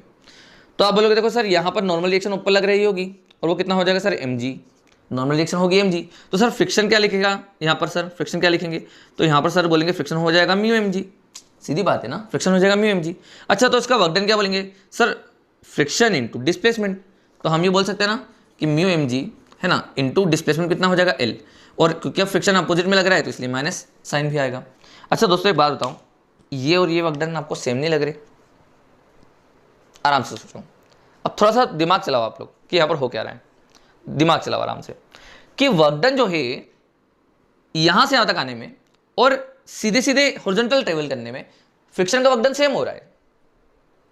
तो दोस्तों एक बात आप लोग ध्यान रखना कि कभी भी अगर फ्रिक्शन, ये आपको इंश्योर हो जाए, कभी भी आपको ये इंश्योर हो जाए कि फ्रिक्शन आपका mu m g cos theta हो, कभी भी ये इंश्योर हो जाए कि फ्रिक्शन आपका mu m g cos theta हो, तो आप लोग फ्रिक्शन का वर्क डन के लिए आप ब्लॉक को सीधे चला लिया करो, हॉरिजॉन्टल ट्रेवल कर लिया करो, ठीक है। उससे जो अपने पास वर्क डन आएगा वही उसका आंसर होगा, है ना। पर ध्यान रखना, आप ये इंश्योर होना चाहिए कि आपका friction mu m g cos theta हो, ठीक है। अगर ये नहीं हुआ तो आपके पास ये आंसर नहीं होगा फिर, ठीक है। क्यों? क्योंकि आपके पास कोस थीटा वाली टर्म्स कट रही हैं यहाँ पर, इसलिए ऐसा हुआ, ठीक है। तो आप लोग ध्यान रखना, कभी भी friction mu m g cos theta हो रहा हो, अगर हम ये इंश्योर कर लिए हैं, तो आपको अगर वर्क डन निकालना है फ्रिक्शन का इंक्लाइन प्लेन में, तो आप क्या करना, irrespective of the shape of the incline plane, irrespective of the shape of the incline plane, ये शेप कैसा भी हो हमें फर्क ही नहीं पड़ता, हम सीधे सीधे उसको उठा के यहाँ पर ले आएंगे, है ना। हम सीधे सीधे यहाँ से यहाँ पर ले जाएंगे, जो वर्क डन होगा वही आंसर आएगा। क्लियर है क्या? अरे बोलो पक्का, अरे बोलो पक्का, है ना। ग्रेविटी के वर्क डन के लिए क्या करना पड़ता है सर? सीधे सीधे हाइट से मल्टीप्लाई कर देना है आपको एमजी को, ठीक है ना, वर्टिकल हाइट से। और फ्रिक्शन के वर्क डन के लिए आपको क्या करना है? अगर sir friction mu m g cos theta है तो irrespective of the shape of the incline plane आप क्या करोगे? आप हॉरिजॉन्टल मूव करा दोगे इसको। तो ये तो पहले आप नोट डाउन कर लेना, मैं आपको इसका प्रूफ भी बता देता हूँ। जैसे कि ना आईआईटी में दोस्तों एक बार क्वेश्चन आया, मैं आपको पहले तो वही वाला करा देता हूँ जो आईआईटी में आया था, है ना। ये आईआईटी में आया हुआ क्वेश्चन है, ध्यान से समझना। इसमें क्वेश्चन क्या बोला गया था, और इससे हार्ड भी होता तो हम 2 मिनट में कर लेते हैं, ध्यान से समझना। क्वेश्चन आपको ना कुछ ऐसा दिया था, देखो क्वेश्चन आपको कुछ इस तरह से पूछा था कि उसने ना डबल इंक्लाइन प्लेन ले लिया था, ऐसे ऐसे, है ना। यहाँ पर थोड़ा सा स्मूथ रखा था कि जिससे कि वो टकराए नहीं, इस तरह से रख दिया गया, है ना। मगर जाहिर सी बात है यहाँ पर एंगल अलग अलग दिया है ना, थीटा 1 और थीटा 2। और आपको बोला ये हाइट h1 हो गई, ये हाइट h2 हो जाएगी, और ये हो जाएगी लेंथ यहाँ से यहाँ तक L1, और यहाँ से यहाँ तक हो जाएगी L2। और ब्लॉक को यहाँ रख दिया गया m मास का, ठीक है, ब्लॉक को यहाँ पर रख दिया गया। तो बोला क्या गया पता है कि जब ब्लॉक वहाँ से यहाँ पर मूव करेगा तो आपको बताना है फ्रिक्शन का वर्क डन क्या लगेगा, फ्रिक्शन का वर्क डन क्या होगा, है ना। यहाँ पर आपको इसका और इसका जो कोएफिशिएंट फ्रिक्शन है पूरे सरफेस का वो म्यू ही दिया है। तो अब आपसे पूछा गया क्या कि फ्रिक्शन का वर्क डन क्या होगा, तो आप सीधे सीधे यहाँ पर, अच्छा कभी भी इस वाले इंक्लाइन प्लेन में अगर बात करें तो friction mu m g cos theta 1 हो जाएगा, जो कि कांस्टेंट है पूरे थ्रू आउट द मोशन। और यहाँ से यहाँ पर भी बात करें तो फ्रिक्शन अपने पास mu m g cos theta 2 हो जाएगा, जो कि कांस्टेंट है थ्रू आउट द मोशन, ठीक है। तो क्या हम वर्क डन निकाले तो हम सीधे ये ही क्यों ना बोल दें कि हम सीधे इस ब्लॉक को यहाँ से यहाँ पर ले जाएं, मतलब सीधे सीधे बोल दें कि mu m g into L1 plus L2, सीधे आंसर खत्म। हम क्यों करें 2-3 स्टेप में, हम सीधे एक स्टेप में क्यों नहीं कर दें? पक्का समझ में आ रही है बात ना तुम्हें कि नहीं आ रही है? बताओ, पक्का ना? आसान चीज़ है यार, ठीक है। तो कल को अगर तुमको यहाँ पर से 2 अभी इंक्लाइन प्लेन दिया, डबल इंक्लाइन प्लेन दिया, आपको 3, 4, 5 कुछ भी दे दे, आपको कोई फर्क नहीं पड़ना चाहिए, है ना, क्योंकि आपको तो सीधे सीधे हॉरिजॉन्टल ले जाना चाहिए, सीधे, है ना। अच्छा अब इसमें और अपन ऑब्जर्वेशन करें, जैसे अगर अपन को क्वेश्चन में अगर यहाँ पर म्यू1 म्यू2 भी दे देता, मान लो कल को म्यू1 म्यू2 भी कर देता, तो हम क्या कर देते? तो हम बोल देते सर आंसर हो जाएगा हमारे पास यहाँ से यहाँ तक आएगा म्यू1 into M into G mu m जी L1, ये इसका वर्क डन हो जाएगा म्यू एम जी L1, है ना। और इसका वर्क डन क्या हो जाएगा सर? म्यू एम जी, तो यहाँ पर हो जाएगा mu 2 M g into L2, ये आंसर हो जाएगा। फिर अगर यहाँ पर 1 2 लिख देते तो हम इस तरह से लिख देते। तो भैया अभी आईआईटी में तो बड़ा आसान क्वेश्चन पूछा गया था, और तुम्हें अच्छा क्वेश्चन बनाया जाएगा तो भैया इस तरह से दे देंगे सीधे सीधे। अब 2 दे दे, 3 दे दे, 4 दे दे, इंक्लाइन प्लेन कुछ भी कर दे, आपको तो आंसर लगा निकालना पता है। क्लियर है ना? पक्का? चलिए, तो इसी तरह से ना एक इरोडो में भी क्वेश्चन है, मैं आपको वो भी बता देता हूँ, ठीक है। एक इरोडो में भी क्वेश्चन है, ये आप लिख देना, है ना, ये उतार लेना पूरा पूरा। तो इस तरह से ना एक इरोडो में भी क्वेश्चन दिया गया है, तो सुनना। इस इरोडो का क्वेश्चन क्या था, उन्होंने ये बोला कि एक इंक्लाइन प्लेन है, या फिर उन्होंने बोला कि एक से हिल दिया है, हिल है ना, एक पहाड़ है, इस तरह से हिल है, और वो इरेगुलर शेप का बना हुआ है इस तरह से, ठीक है ना, इरेगुलर शेप का बना हुआ है। उसकी हाइट h है और उसकी यहाँ पर जो लेंथ है वो l है। क्लियर? तो उन्होंने ये बोला कि अगर हम इस ब्लॉक को यहाँ से नीचे ले जाएं, ठीक है, अगर हम इस ब्लॉक को यहाँ से ऊपर से नीचे ले जाएं, तो बताइए फ्रिक्शन का वर्क डन क्या होगा। और ये बोला गया कि किसी भी जगह पर एट एनी इंस्टेंट फोर्स जो है ना, ब्लॉक में पैरेलल टू द सरफेस लग रहा है, ये उसने बोल रखा है, और वेरी स्लोली भी ले जा रहे हैं। ध्यान रखना, उसने बोला है वेरी स्लोली, वो कैसे ले जा रहे हैं, वेरी स्लोली, और ये फिक्स्ड है, इंक्लाइन प्लेन फिक्स्ड है ना। क्या बोला गया, हिल है जो कि फिक्स्ड होगा, जाहिर सी बात है। एक ब्लॉक को आपको ऊपर से नीचे की तरफ मूव करना है, और फोर्स जो है always parallel to the surface, force का बोला है always parallel to the surface दे रखा है, पैरेलल टू द सरफेस। मैं आपको इसका मतलब बता दूंगा अभी कि ये देना भी जरूरी क्यों था, है ना। तो बोला उन लोगों ने कि बताइए वर्क डन कितना होगा अगर इसका कोएफिशिएंट ऑफ फ्रिक्शन बेटा म्यू दिया हुआ है ना। तो कैसे करोगे आप लोग बताओ दोस्तों, सीधे वही है ना, क्योंकि देखिए सर, हम किसी भी इंस्टेंट पर, किसी भी मान लो यहाँ पर मैं छोटे से dx की बात करूँ, मान लो है ना, यहाँ पर छोटे से dx की बात करूँ, तो क्या हम यहाँ पर ये बोल सकते हैं कि भाई अगर हम छोटा सा dx भी चल रहे हैं तो हम यहाँ पर ये बोल सकते हैं ना कि ये dx मान लो ये dy है, ये एंगल थीटा है, ऐसा बोल सकते हैं ना, थीटा एंगल। तो हम ये बोल सकते हैं ना कि इतने छोटे से इंस्टेंट के लिए वहाँ पर friction mu mg cos theta होगा, है ना। जैसे अभी हमने डबल इंक्लाइन प्लेन में नहीं करा था, जैसे cos थीटा 1 था, cos थीटा 2 था, मगर वहाँ पर हुआ क्या कि थ्रू आउट द उसमें तो हम बोल सकते थे ना कि इतने में फ्रिक्शन ये मिल जाएगा ना आपको। आप तो बस इतना समझो, फ्रिक्शन यहाँ पर म्यू mg cos थीटा होगा कि नहीं बताओ, बस इतना बता दो। अगर मैं इसका एंगल ये थीटा बोल दे रहा हूँ तो क्या अपने पास उतने dx चलने के लिए फ्रिक्शन मिल जाएगा कि नहीं म्यू mg cos थीटा, है ना। अब चाहे तुम्हारा थीटा बदले भी, हमको कोई मतलब नहीं है, मतलब यहाँ से थोड़ा सा और आगे आएगा तो फ्रिक्शन मेरा म्यू mg cos थीटा 2 बन जाएगा, फिर और आगे म्यू mg cos थीटा 3 बन जाएगा, मगर म्यू mg cos थीटा ही मिलेगा ना। क्लियर है क्या। तो क्या हम यहाँ पर भी यही बोल सकते हैं सीधे सीधे कि सर वहाँ से हमको नीचे लाना है तो फ्रिक्शन का वर्क डन जो होगा सर सीधे सीधे हम बोल सकते हैं कि ये हो जाएगा माइनस का म्यू mg इंटू एल, सीधे सीधे हो गया, है ना। अब मेरी बात ध्यान से समझना, है ना, ये तो आपका आंसर आ जाएगा, इतना तो आपको पल्ले पड़ चुका है, इतना समझ में आ चुका है ना, कि जब भी फ्रिक्शन अपने पास म्यू mg cos थीटा हो तो irrespective of the shape of incline plane हमारा आंसर क्या होगा कि आप ब्लॉक को सीधे सीधे मूव करा लिया करो। अच्छा सर, आपने यहाँ पर वेलोसिटी का क्यों मना करा, मतलब वेरी स्लोली क्यों ले जा रहे हो सर आप। देखो पहली बात, ये वेरी स्लोली का ना मैं थोड़े से आपको 30-50 सेकंड बाद आपको बताने वाला हूँ अभी, है ना, विद इन मिनट में आपको बताने वाला हूँ कि वेरी स्लोली क्यों ले जाया जा रहा है। अब पहले ये समझो कि फोर्स को पैरेलल क्यों बोला है। देखो अगर फोर्स को पैरेलल नहीं लिया, मान लो फोर्स मेरा इस समय पर जब ये नीचे आ रहा है, डिस्प्लेसमेंट ऐसा है ना, ठीक है, और फोर्स मेरा मान लो ऐसा लग जाता, तो तुम खुद सोचो कि मेरा नॉर्मल रिएक्शन बदल जाता, और अगर मेरा नॉर्मल रिएक्शन बदल जाता तो क्या मेरा फ्रिक्शन बदल जाता, और मेरा फ्रिक्शन बदल जाता तो क्या होता, तो फिर भैया मेरी टर्म्स नहीं कटती ऐसी, है ना।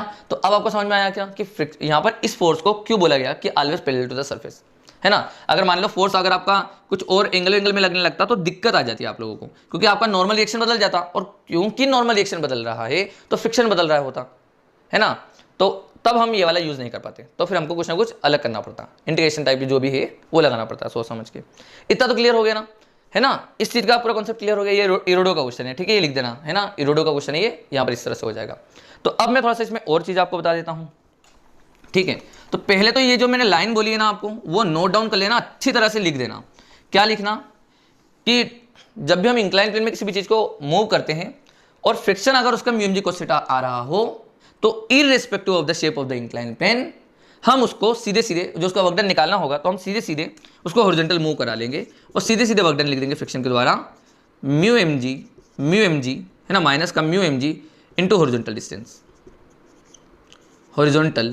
डिस्टेंस, ठीक है क्या। तो ये अपने पास वर्क डन हो जाएगा। लिख दिया आपने, नोट डाल के लिख देना है ना आप, ठीक है, नोट डाल देना यहाँ पर 1000 रुपये का 2000 रुपये का नोट डाल दो, 1000 का मत डालना, बंद हो चुका है, ठीक है। तो नोट डाल दो आप ये वाला, क्लियर। अब अपन आगे बात कर लेते हैं कि जब ये वाला कॉन्सेप्ट नहीं लगेगा, है ना। तो देखिए अगर हम ऐसा ले लें, ऐसा प्लेन ले लें, ध्यान से समझना, है ना, ऐसा प्लेन ले लें और यहाँ से ब्लॉक को नीचे लेके आए, मतलब यहाँ से हम छोड़ दें और कोएफिशिएंट ऑफ फ्रिक्शन का म्यू दिया है और ये बोला फिक्स्ड है ना, और इसकी जो लेंथ है वो एल दी है, ये हाइट एच दी है, मान लो। क्लियर है क्या। तो भैया अगर ये वेरी स्लोली है, पार्ट 1, अगर हम इसको वेरी स्लोली नीचे लेके आ रहे हैं, ठीक है, वेरी स्लोली नीचे लेके आ रहे हैं, तो इसमें तो कोई दिक्कत नहीं है। क्यों? क्योंकि देखिए भैया किसी भी छोटे से dx एलिमेंट में मैं देखूंगा, है ना, कि जब ये छोटा सा भी मूव करता है तो हम इसको अगर मैं थीटा मानते हैं तो हम ये पाएंगे कि हमारा जो फ्रिक्शन होगा वो म्यू mg cos थीटा बन जाएगा, है ना। तो उस केस में तो हम सीधे सीधे ये बोल देंगे कि भैया जो हमारे पास वर्क डन होगा फ्रिक्शन के द्वारा, तो वर्क डन हम फ्रिक्शन के द्वारा लिखेंगे माइनस का म्यू mg इंटू एल, इसमें कोई दिक्कत नहीं, ये ध्यान से समझना है ना, इसमें कोई दिक्कत नहीं आएगी, है ना। जब हम इसको वेरी स्लोली लेके आ रहे हैं, अगर हम वेरी स्लोली नहीं लाए तो अब देखो ध्यान से क्या हो जाता है। अगर वेरी स्लोली नहीं लाया जाता है तो क्या होता है, देखो ध्यान से, ठीक है। तो भैया अब अगर मान लो ये कुछ ऐसा ही है ना, और अभी हम इसको वेरी स्लोली नहीं लेके आए, तो जाहिर सी बात है जब उसको नीचे लेके आ रहे होंगे तो उसके अंदर कुछ वेलोसिटी होगी, बोलो हाँ, कुछ वेलोसिटी होगी, है ना। और अब मैं dx चलते हुए दोस्तों, अब मैं इसको dx चलाते हुए इसका अगर मैं वर्क डन फाइंड करूँ, मतलब इसका फ्रिक्शन फाइंड करूँ, तो ध्यान से समझना, ठीक है।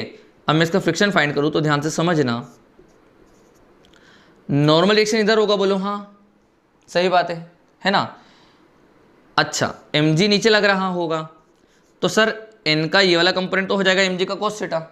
मगर दोस्तों एक बात बताओ, क्योंकि अब ये सर्कुलर ट्रैक जैसा है, ये सर्कुलर ट्रैक है और इसके अंदर वेलोसिटी है, तो अगर सर्कुलर ट्रैक है, वेलोसिटी है, तो क्या सेंट्रीफ्यूगल फोर्स भी लगने लगेगा यहाँ पर, जो कि होगा mv² के बराबर, सही बात है ना। तो अब अगर मैं यहाँ पर निकालूँ नॉर्मल रिएक्शन बेटा, तो नॉर्मल रिएक्शन हो जाएगा अपने पास mg का cos थीटा प्लस mv²r। अब ध्यान से देखो तुम, अब क्योंकि तुम्हारे पास mv² भी आ गया है, तो जब तुम नॉर्मल रिएक्शन यहाँ पर डालोगे, म्यू n करोगे, μ×n करोगे, फ्रिक्शन लिखोगे, जब एक्चुअली जब फ्रिक्शन लिखोगे, है ना, तो भैया यहाँ पर जब फ्रिक्शन लिखोगे तो आपके पास आएगा μ×n, जो कि आ रहा है mg cos theta plus mv²r। तो अब दिक्कत क्या है, अब दिक्कत क्या है कि जब तुम फ्रिक्शन इंटू डिस्प्लेसमेंट करते हो ना, तो तब तुम्हारा ये वाला पूरा कटेगा नहीं, cos थीटा वाला टर्म दोनों में नहीं कैंसिल आउट होगा, मतलब कहीं ना कहीं बीच में आएगा। तो इसीलिए दिक्कत ये होगी कि हमारे पास वर्क डन हम ये नहीं लिख सकते फिर μmg cos theta into L, मतलब μmg इंटू एल, तब नहीं लिख सकते। तो ये इसका रीज़न है कि हमें वेरी स्लोली ले जाना होगा। पक्का बात समझ में आ रही है ना। फोर्स को हमने उस वाले केस में क्यों पैरेलल टू द सरफेस रखा, वो आपको समझ में आ गया। और अभी हम क्यों बोल रहे हैं वेरी स्लोली ले जाने के लिए, क्योंकि इसमें अगर वेलोसिटी हुई तो उसका सेंट्रीफ्यूगल फोर्स भी एक्ट हो जाएगा और आपका फ्रिक्शन जो होगा वो μmg cos थीटा नहीं रह पाएगा, और तब आपके पास क्या होगा, वर्क डन बदल जाएगा। क्लियर है क्या अपने को, पक्का। चलिए, तो अब अगर आप ये सब लिख चुके हैं अगर, तो थोड़ी बहुत चीज़ें इसमें मैं और ऐड कर देता हूँ। देखो ये सब इंपॉर्टेंट है ना, बहुत बड़े बड़े क्वेश्चन को एकदम चुटकियों में बनाने के लिए मैंने बता दिया आपको, मतलब इरोडो विरोडो के क्वेश्चन जो भी हैं आपको बहुत इजी लगेंगे। और अभी अभी आईआईटी का क्वेश्चन आप लोगों ने देख लिया है ऑलरेडी, है ना। तो आईआईटी का भी क्वेश्चन हो, केवीपीआई का हो, ओलंपियाड का हो, किसी भी चीज़ का हो, अब आपसे बहुत ईजिली बनेगा अगर वो इन कॉन्सेप्ट से आपसे पूछता है तो। और ध्यान से समझो कि अगर मैं आप लोगों से कुछ ऐसा बोलता दोस्तों कि ये ऐसा दिया है हमें, है ना, और हमें बोला जाता है कि दोस्तों इस वाले ब्लॉक को मुझे फोर्स लगा के, जो कि मेरा जो फोर्स है वो टेंजेंशियल टू द सरफेस है हमेशा, है ना। यहाँ पर म्यू दिया है कोएफिशिएंट ऑफ फ्रिक्शन, और बोला है मेरा जो फोर्स है वो टेंजेंशियल टू द सरफेस दिया है, ठीक है। तो आपसे ये बोलेगा कि बताओ work done by external force, मतलब जो मेरा फोर्स है वो क्या होगा, वर्क डन बाय फोर्स क्या होगा, मुझे यहाँ से यहाँ पर ले जाना है, तो फोर्स के द्वारा वर्क डन क्या होगा। बेटा ध्यान रखना, मैंने फ्रिक्शन के द्वारा नहीं पूछा, मैंने बोला कि मुझे कितना कार्य करना होगा इस ब्लॉक पर कि ये ब्लॉक यहां से यहां पर आ जाए, ठीक है। तो क्या करोगे आप लोग, बड़ा सिंपल है सर, है ना। सर हमें ना कार्य ना सिर्फ दो चीजों के अगेंस्ट करना है, दो चीजों के अगेंस्ट करना है। एक तो हमें ग्रेविटी के अगेंस्ट करना होगा और एक हमें फ्रिक्शन के अगेंस्ट करना होगा। तो भैया फ्रिक्शन, क्योंकि सर हमें फ्रिक्शन, जब हम चलेंगे तो फ्रिक्शन भी अपोज करेगा, और जैसे जैसे हम हाइट में आते रहेंगे तो ग्रेविटी भी अपोज कर रही है ना, सीधी बात है ना। या फिर आप सीधी सीधी भी बोल सकते हो कि सर हमको यहाँ से यहाँ पर ले जाना है ना, तो एक काम करो, आप इसको यहाँ से यहाँ लाओ, तो यहाँ से यहाँ तक लाने में आपका जो भी वर्क डन लगेगा वो लिख दो, और यहाँ से यहाँ पर ले जाओ, ठीक है क्या। आप ऐसा भी कर सकते हो, मगर आपको ये पल्ले पढ़ना चाहिए, आपके दिमाग में ऐसा बैठा रहना चाहिए, हाँ, कि सर जब हम यहाँ से वहाँ पर जाएंगे तो हमको दो चीज़ों के अगेंस्ट वर्क डन करना होगा, एक फ्रिक्शन और एक ग्रेविटी। तो आंसर क्या बोलेंगे हम कि देखो सर हमें ग्रेविटी के अगेंस्ट वर्क डन करना है, क्योंकि अब ग्रेविटी नीचे लग रही है और हम डिस्प्लेसमेंट ऊपर कराएंगे, क्लियर है। तो हमें नेगेटिव वर्क डन करना होगा, मतलब जैसे हमारा वर्क डन पॉजिटिव होगा मगर ग्रेविटी का जो वर्क डन होगा उसके नेगेटिव, ठीक है ना। तो देखो हम यहां पर बोलेंगे कि mg into H plus friction का वर्क डन हो जाएगा म्यू mg इंटू एल, ठीक है, इतना हमें नेगेटिव वर्क डन करना होगा। मतलब देखो, ग्रेविटी का वर्क डन नेगेटिव है, ध्यान से समझना है ना। ग्रेविटी का वर्क डन अगर देखें मैं इसको ऊपर ले जा रहा हूं तो उस वक्त हमको लिखना पड़ेगा माइनस का mgh, और फ्रिक्शन का लिखना पड़ेगा माइनस का μmg इंटू एल। ये बात तो क्लियर है। अब अगर मुझे इस फोर्स के द्वारा वर्क डन करना है तो मुझे, अगर मैं मैग्नीट्यूड पूछ रहा हूं, मान लो मुझे सिर्फ कार्य से मतलब है ना, तो कार्य तो पॉजिटिव चाहिए हमको, क्योंकि हम कर रहे हैं ना, तो हमें तो कार्य पॉजिटिव चाहिए। मैग्नीट्यूड वाइज पूछ रहा हूं तो कितना कार्य करना होगा, कितना कार्य करना होगा, तो आप सीधे बोलना सर इतना कार्य करना होगा। सही बात है, आसान है ना। हमको यहाँ से यहाँ पर ले जाना है। अच्छा ये बात ध्यान रखना, इसमें भी हमको वेरी स्लोली ले जाना है। तेज लेगा तो क्या होगा सर, तेज लोगे तो सर आपको यहाँ पर ये नहीं लिख पाओगे फिर। क्लियर है क्या, क्लियर है क्या, है ना। चलिए, तो ये कॉन्सेप्ट अगर आप लिख चुके हो तो फिर अब अपन अपनी गाड़ी को आगे बढ़ाते हैं, है ना। और अब हम करते हैं वेरिएबल फोर्स पर क्वेश्चन, ठीक है ना। वेरिएबल फोर्स का वर्क डन निकालना सीखते हैं। चलिए,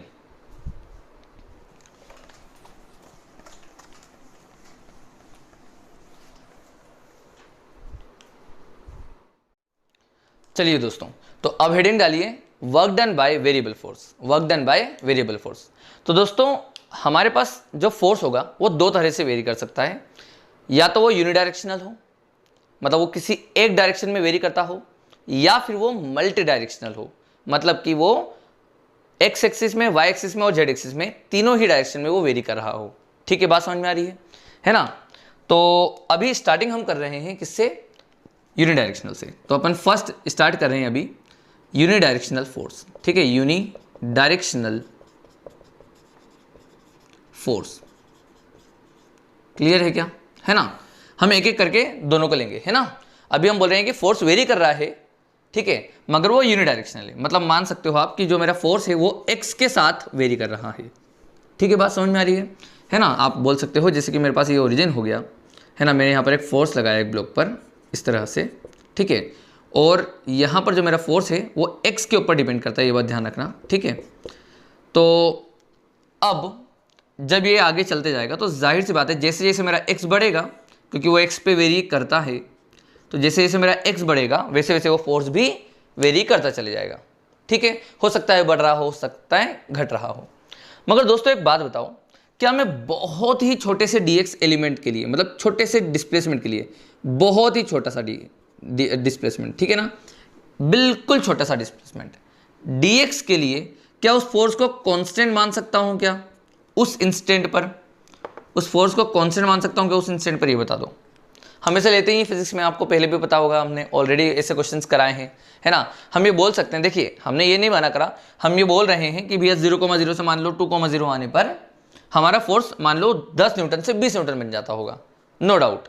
मगर क्या मैं बहुत ही छोटे से dx एलिमेंट के लिए, मतलब इनफाइनाइटली स्मॉल, मतलब जितना आप सोच सकते हो अपनी सोच में उससे भी बिल्कुल छोटा एलिमेंट ले रहा हूं मैं, ठीक है, छोटे से बिल्कुल डिस्प्लेसमेंट में, इनफाइनाइटली स्मॉल डिस्प्लेसमेंट के लिए क्या मैं ये बोल सकता हूं कि ये फोर्स कांस्टेंट होगा, ये बोल सकता हूं ना।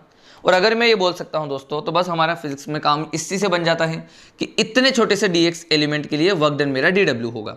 हम ये भी बोलेंगे कि छोटा सा वर्क डन होगा, तो हम यहाँ पर ये बोल सकते हैं दोस्तों कि जो हमारे पास वर्क डन आएगा यहाँ पर, तो वो होगा dw equal to f into dx।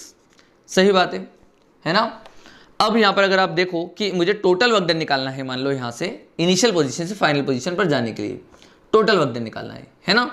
तो आप क्या बोलोगे कि सर इसको इंटीग्रेट कर दूँ, तो जब हम इसको इंटीग्रेट करेंगे तो हमारे पास आएगा work done equal to integrate f into d x. जो ये f है ना वो x पे वेरी कर रहा है ना, तो f इंटू डी एक्स, और कहाँ से कहाँ तक, x1 से x2 तक। सही बात है क्या, सही बात है क्या। अच्छा एक बात याद करो दोस्तों कि integrate f dx it is nothing more than that area of fx curve ना।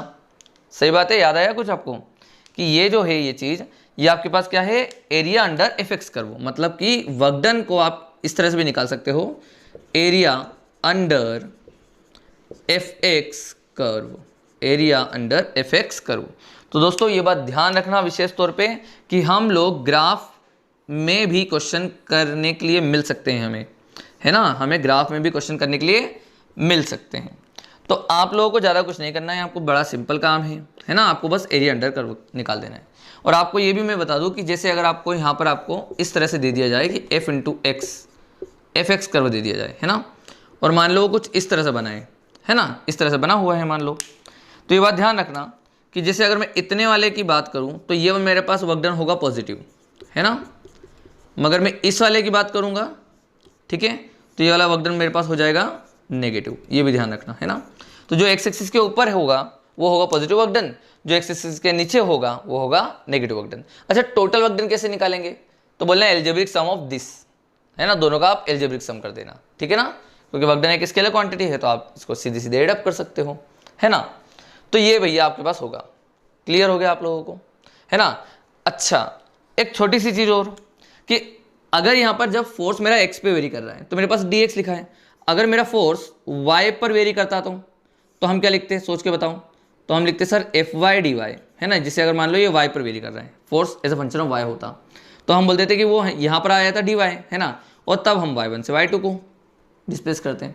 अच्छा, मान लो कि वहाँ पर z पे वेरी कर रहा होता, है ना, तो अगर मेरा यहाँ पर fx की जगह पर fz होता तो बताओ आप क्या करते, तो यहाँ पर क्या लिखते, dx लिखते क्या, नहीं, क्या लिखते फिर dz लिख देते, है ना, और फिर इस तरह से z1 से z2 में वेरी कर जाता।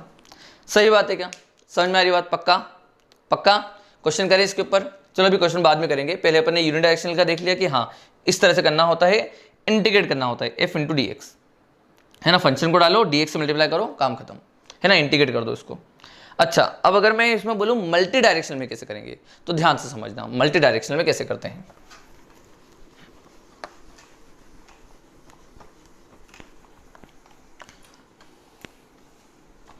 डोंट वरी, मैं आपको इसके पूरे एग्जाम्पल और क्वेश्चन कराने वाला हूँ, है ना, बिल्कुल टेंशन नहीं लेना।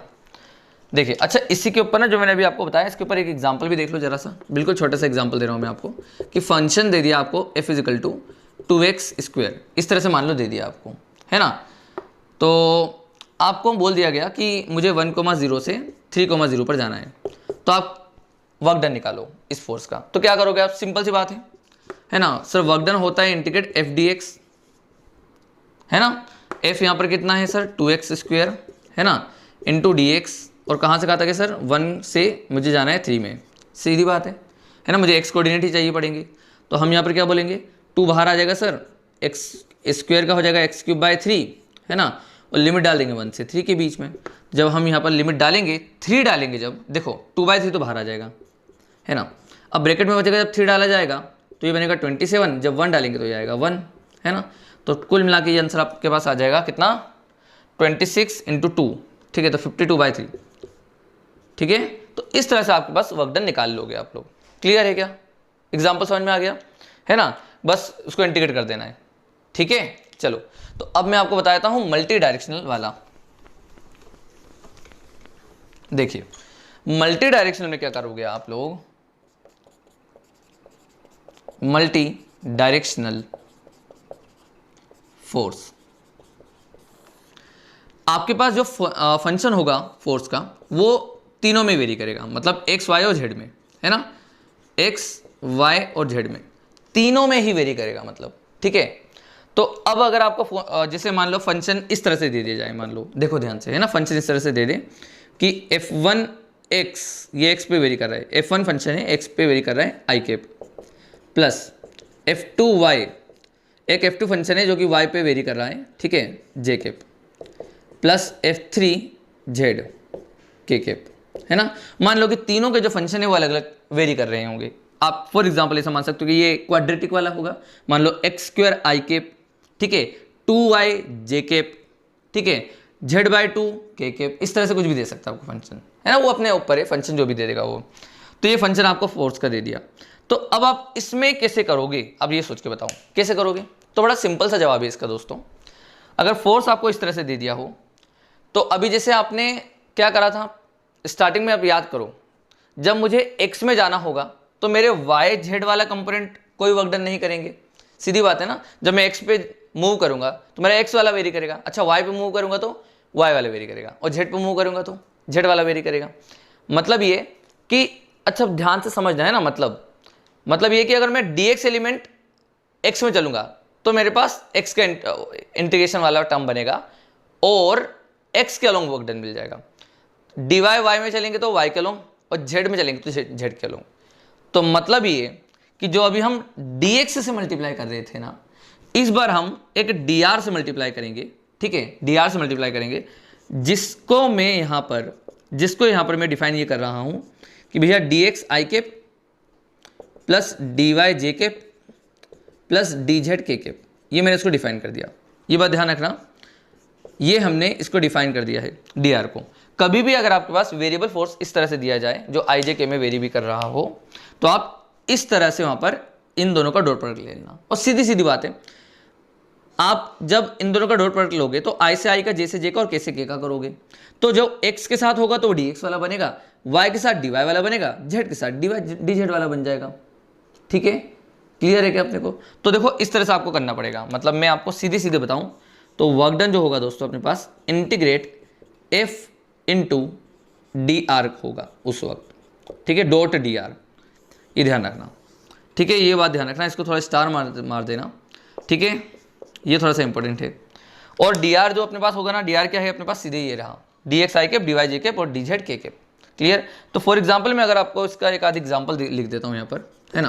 तो जैसे मान लो अपने पास फोर्स दे दिया दोस्तों x square i cap plus x square i cap ले लें क्या, या 3x स्क्वायर ले लें, 3x square i cap plus 2y j cap plus z k cap, इस तरह से दे दिया मान लो।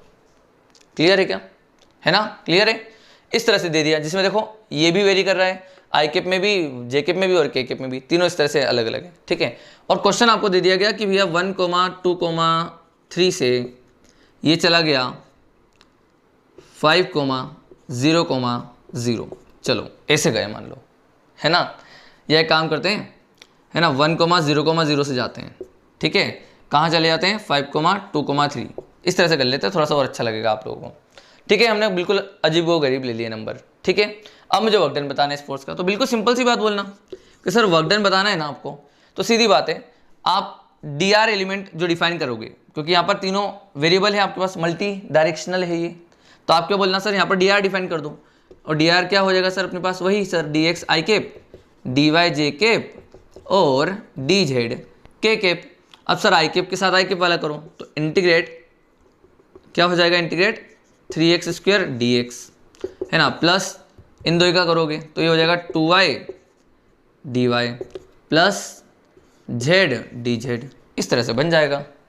ठीक है, अब कहाँ से कहाँ तक जाना है बताओ, तो x एक्सिस में तो x एक्सिस वाला वेरी कराना है, तो भैया 1 से जाना है 5 में। ठीक है सर, बहुत बढ़िया, है ना। अच्छा, अब यहाँ पर तो 0 से जाना है सर 2 में, और यहाँ पर 0 से जाना है 3 में, सही बात है ना। 0 से 2 में जाना है y वाले एक्सिस में, और z कोऑर्डिनेट कहाँ से कहाँ तक, 0 से 3 में जाना है। ठीक है, तो अब इसका इंटीग्रेट कर दो, तो इसका इंटीग्रेट करोगे तो x³ 3 से 3 कटेगा तो x³ बन जाएगा ये, और यहाँ लिमिट डालोगे 1 से 5, प्लस इसका देखोगे तो 2 बाहर आ जाएगा, और y² 2 बनेगा इसका इंटीग्रेशन, तो 2 से 2 कट जाएगा, तो यहाँ पर बनेगा y², और लिमिट डालोगे 0 से 2, और इसमें देखोगे तो ये बनेगा z² 2, और लिमिट डालोगे 0 से 3। ठीक है, अब सोल्व कर देना, आंसर आ जाएगा। ठीक है, ये आप लोग कर सकते हो। ठीक है, क्या आ जाएगा इसमें देखो, 5 का क्यूब हो जाएगा तो 125, 125 माइनस 1 तो ये हो जाएगा 124, राइट। यहाँ पर देखोगे तो ये हो जाएगा कितना, 2 का स्क्वायर 4, और 0 डालोगे तो कुछ भी नहीं मिलेगा, प्लस यहाँ पर देखोगे तो 3 का स्क्वायर मतलब 9/2 मतलब 4.5। ठीक है, तो 4.5 आ जाएगा सीधे सीधे, और 0 में कुछ नहीं मिलेगा, तो आपका आंसर हो रहा है कितना, तो ये हो जाएगा 132.5, 132.5 जूल। बस इस तरह से करना होगा, मतलब ठीक है। देखो ऐसा है कि वेरिएबल फोर्स में थोड़ा मेहनत करना पड़ेगी, मैं आपको पहले से बता रहा हूँ, वेरिएबल फोर्स में थोड़ी मेहनत करना पड़ेगी, और यूनि डायरेक्शनल है तो आसान बनेगा, मगर मल्टी डायरेक्शनल हुआ तो थोड़ा सा और मेहनत करना पड़ेगी। ठीक है, तो दोस्तों अभी मैंने आप लोगों को दोनों ही तरीके बता दिए, यूनिडायरेक्शनल और मल्टी डायरेक्शनल। तो मैं अभी आपको जल्दी जल्दी कुछ क्वेश्चंस कर लेता हूं, यहाँ पर कुछ क्वेश्चन ले लेता हूं एग्जांपल के तौर पे, जिससे कि आपको थोड़ा और इसमें पकड़ बैठ जाए। ठीक है, और कुछ ऐसी चीजें बता देता हूं जिसके बाहर क्वेश्चन पेपर बनेगा ही नहीं, जेई हो, एडवांस हो, नीट हो, कुछ भी हो, तरीका जो भी होगा वो इन्हीं के अंदर से बनेगा जो मैं आपको बता रहा हूँ। ठीक है। और अभी मैं कुछ एग्जाम्पल भी दे देता हूं आपको और तुमको सटीकता से समझ में आ जाएगा।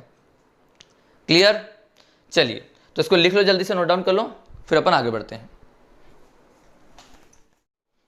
चलिए दोस्तों, तो अब हम यहां पर आपके सामने यूनिडायरेक्शनल पर बेस्ड 4 क्वेश्चन रख रहे हैं सामने, ठीक है। तो इसके बाहर कुछ भी वैरायटी बाहर नहीं जाने वाली, इतना ध्यान रखना, इसके बाहर कुछ नहीं आएगा, है ना। नीट में, एम्स में, जेई में, कुछ किसी में भी बोल रहा हूं मैं, इसके बाहर नहीं जाएगा यूनिडायरेक्शनल में, ठीक है। तो अब आप लोगों को एक बार ट्राई करना हो तो बिल्कुल करिएगा, ठीक है। मैंने आपको यहाँ पर क्वेश्चन लिख दिया है, आराम से आप ट्राई करना, और ट्राई कर रहे हो तो बिल्कुल आंसर पूरा प्रॉपर निकालना, ठीक है। जितने बने, जितने सही बने, गलत बने, जो भी है आप लोग बिल्कुल अभी के अभी कमेंट करो, ठीक है। मैं कमेंट देखूंगा, आप लोग का कमेंट आना चाहिए, ठीक है, कि आपने यहाँ पर कितने अटेम्प्ट करे, कितने सही गए, कितने गलत गए, सब, ठीक है, क्योंकि इसके अंदर सारे वैरायटी हैं अपने अंदर, ठीक है। तो अब मैं इसको शुरू कर देता हूँ, ठीक है। देखिए तो दोस्तों, force as a function of x, आप देखोगे ना यहाँ पर चारों वैरायटी बहुत अच्छी दी मैंने, कि force as a function of x, फिर force as a function of time, फिर velocity as a function of time और वेलोसिटी फंक्शन एक्स। मतलब हमने यहाँ पर इस तरह से वैरायटी मिल जाती है, ठीक है। तो अब जैसे मैं शुरुआत कर रहा हूँ पहली वैरायटी से, तो force as a function of x, तो बड़ा आसान, ये तो हम करते आए हैं सर, है ना। Work done is equal to क्या होता है sir, integrate f d x, ठीक है सर। फोर्स को यहाँ पर डाल दो, तो integrate 3x² + 1 into d x, और कहाँ से कहाँ तक करना है सर, 1,0,0 से 4,0,0, मतलब 1 से 4 पे जाना है सर, सीधी बात है। तो इसका इंटीग्रेट करेंगे तो सर हो जाएगा x3, और 1 का इंटीग्रेट करेंगे तो हो जाएगा x, और सर यहाँ पर 1 से 4 की लिमिट डाल दो तो आपका आंसर आ जाएगा सीधे सीधे, है ना। तो यहाँ पर जब 4 डालेंगे तो ये हो जाएगा कितना, 64, और 1 डालेंगे तो 4 डालेंगे तो ये हो जाएगा 64 + 4 मतलब 68, है ना। और जब 1 डालेंगे तो 1 + 1 2, तो ये हो जाएगा आपके पास 66 जूल। क्लियर है क्या? आसान था, है ना, आसान था, ये तो बहुत आसान था। अब बात करते हैं force as a function of time. तो देखो यहाँ बहुत सारे बच्चे लुढ़क गए होंगे, मैं आपको बताता हूँ गलती क्या करी होगी आप लोगों ने, सुनना ध्यान से। बहुत सारे बच्चों की यहाँ पर गलती हुई होगी, ठीक है, ध्यान से समझना। तुम में से बहुत सारे बच्चों ने सीधे सीधे ये लिखा, देखो सर वर्क डन होता है इंटीग्रेट एफ डी एक्स, है ना sir, integrate f d x. Sir integrate F कितना है sir, 3t² into d x, ठीक है सर। और अब ना सर इसको इंटीग्रेट कर देंगे तो ये हो जाएगा t³/3, है ना सर, t³/3 हो जाएगा, और t³ में लिमिट डाल देंगे सर, 0 से 2 की बोली है, तो यहाँ पर सर 2 डाल देंगे तो आंसर हो जाएगा सर 8/3, 8/3, ठीक है। और ऐसा अगर आपने करा है ना दोस्तों, तो आपका आंसर बिल्कुल गलत है। ये आपने करा है तो बिल्कुल आपका आंसर गलत होगा, ठीक है। क्यों गलत है सर? तो सुनो दोस्तों, एक बात बताओ, यहाँ लिखा है t, यहाँ पर ये फंक्शन t का है, और यहाँ लिखा है dx, तो तुम कैसे इंटीग्रेट कर सकते हो यार? आप सोचो ना भाई, जैसे t का है टर्म, तो आपको यहाँ पर भी इंटीग्रेशन में dt का होना चाहिए था टर्म, तो अभी तो dx है, तो फिर तो भैया अभी इंटीग्रेशन हम नहीं कर सकते। तो अब क्या करें भैया, अब क्या करें? तो अब आप एक काम करो, थोड़ा सा दिमाग लगाओ, क्या मैं इसको dt से डिवाइड मल्टीप्लाई कर सकता हूँ क्या? हाँ बिल्कुल कर सकते हैं। अच्छा dx/dt क्या बन जाएगा दोस्तों, बताओ जरा, dx/dt क्या बन जाएगा, जल्दी बताओ। तो ये तो हो जाएगा वेलोसिटी। तो क्या मैं अब इस पूरी चीज़ को लिख सकता हूँ ऐसा कि भैया हम लिख दें इसको, 3 बाहर आ जाएगा, t² into v into dt, सही बात है क्या? तो देखो t भी बन गया, dt भी बन गया, बस अब सर v आ रहा है बीच में।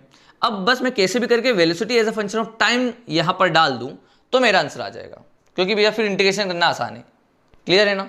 तो भैया अब velocity as a function of time कैसे निकालेंगे? तो सुनो, force as a function of time दिया है तो acceleration as a function of time मिल जाएगा, और acceleration as a function of time मिल गया तो velocity as a function of time मिल जाएगा। सही बात है क्या? तो ध्यान से सुनो, मैं यहाँ पर लिख रहा हूँ, ठीक है ना, ध्यान से समझना। मुझे दिया है फोर्स इक्वल टू 3t², ठीक है। तो अब मैं इसको लिखने जा रहा हूँ एक्सेलरेशन के हिसाब से, कितना आ जाएगा, F/m, मतलब हो जाएगा 3/2t², राइट। और अब मैं अगर t² को इंटीग्रेट कर दूं, मतलब a से, क्योंकि a होता है dv/dt, तो dt को उधर ले आके इंटीग्रेट कर दूंगा, तो मेरे पास बेटा यहाँ पर बनेगा वेलोसिटी। इसको इंटीग्रेशन कितना हो जाएगा, इसको इंटीग्रेशन करेंगे तो वेलोसिटी मिलता है, ठीक है। तो ये हो जाएगा t³/3, तो भैया 3 कट जाएगा, तो ये आंसर आ जाएगा t³/2। तो velocity as a function of time मिल गया। अब इसको यहाँ पर डाल दो, इसको यहाँ पर डाल दो, अब आपके पास क्या बन गया बच्चे, तो ये बन जाएगा 3 इंटू, तो ये हो जाएगा t³/2, मतलब 2 तो बाहर निकाल लो, और t³ इंटू t² मतलब t⁵ dt। सही बात है क्या, सही बात है क्या? बस अब इसका इंटीग्रेशन करोगे आपका आंसर आ जाएगा। और इंटीग्रेशन कहाँ से कहाँ तक करना है सर, 0 से 2 तक, है ना, 2 सेकंड तक निकालना है, तो 0 से 2 तक करना है आपको, ठीक है। तो बस अब आप इसका इंटीग्रेशन कर दो, आपका आंसर आ जाएगा। t की पावर 5 का इंटीग्रेशन t की पावर 6/6, ठीक है। तो मैं यहाँ पर अलग से बताने जा रहा हूँ, देखो इसका इंटीग्रेशन जो बनेगा वो बनेगा t की पावर 6/6 बनेगा। तो जो 6 नीचे आएगा वो 3 से कटेगा 2 टाइम्स में, तो 1/4 बाहर हो जाएगा, ठीक है। और यहाँ t की पावर 6 में आपको लिमिट डालना है 0 से 2, तो यहाँ पर ना आपके पास 2 की पावर 6 अपन में 2 की पावर 2, तो ये बनेगा 2 की पावर 4, ठीक है। तो आपका आंसर बन जाएगा 8 जूल, ठीक है। इससे बन जाएगा आपका आंसर कितना, 8 जूल।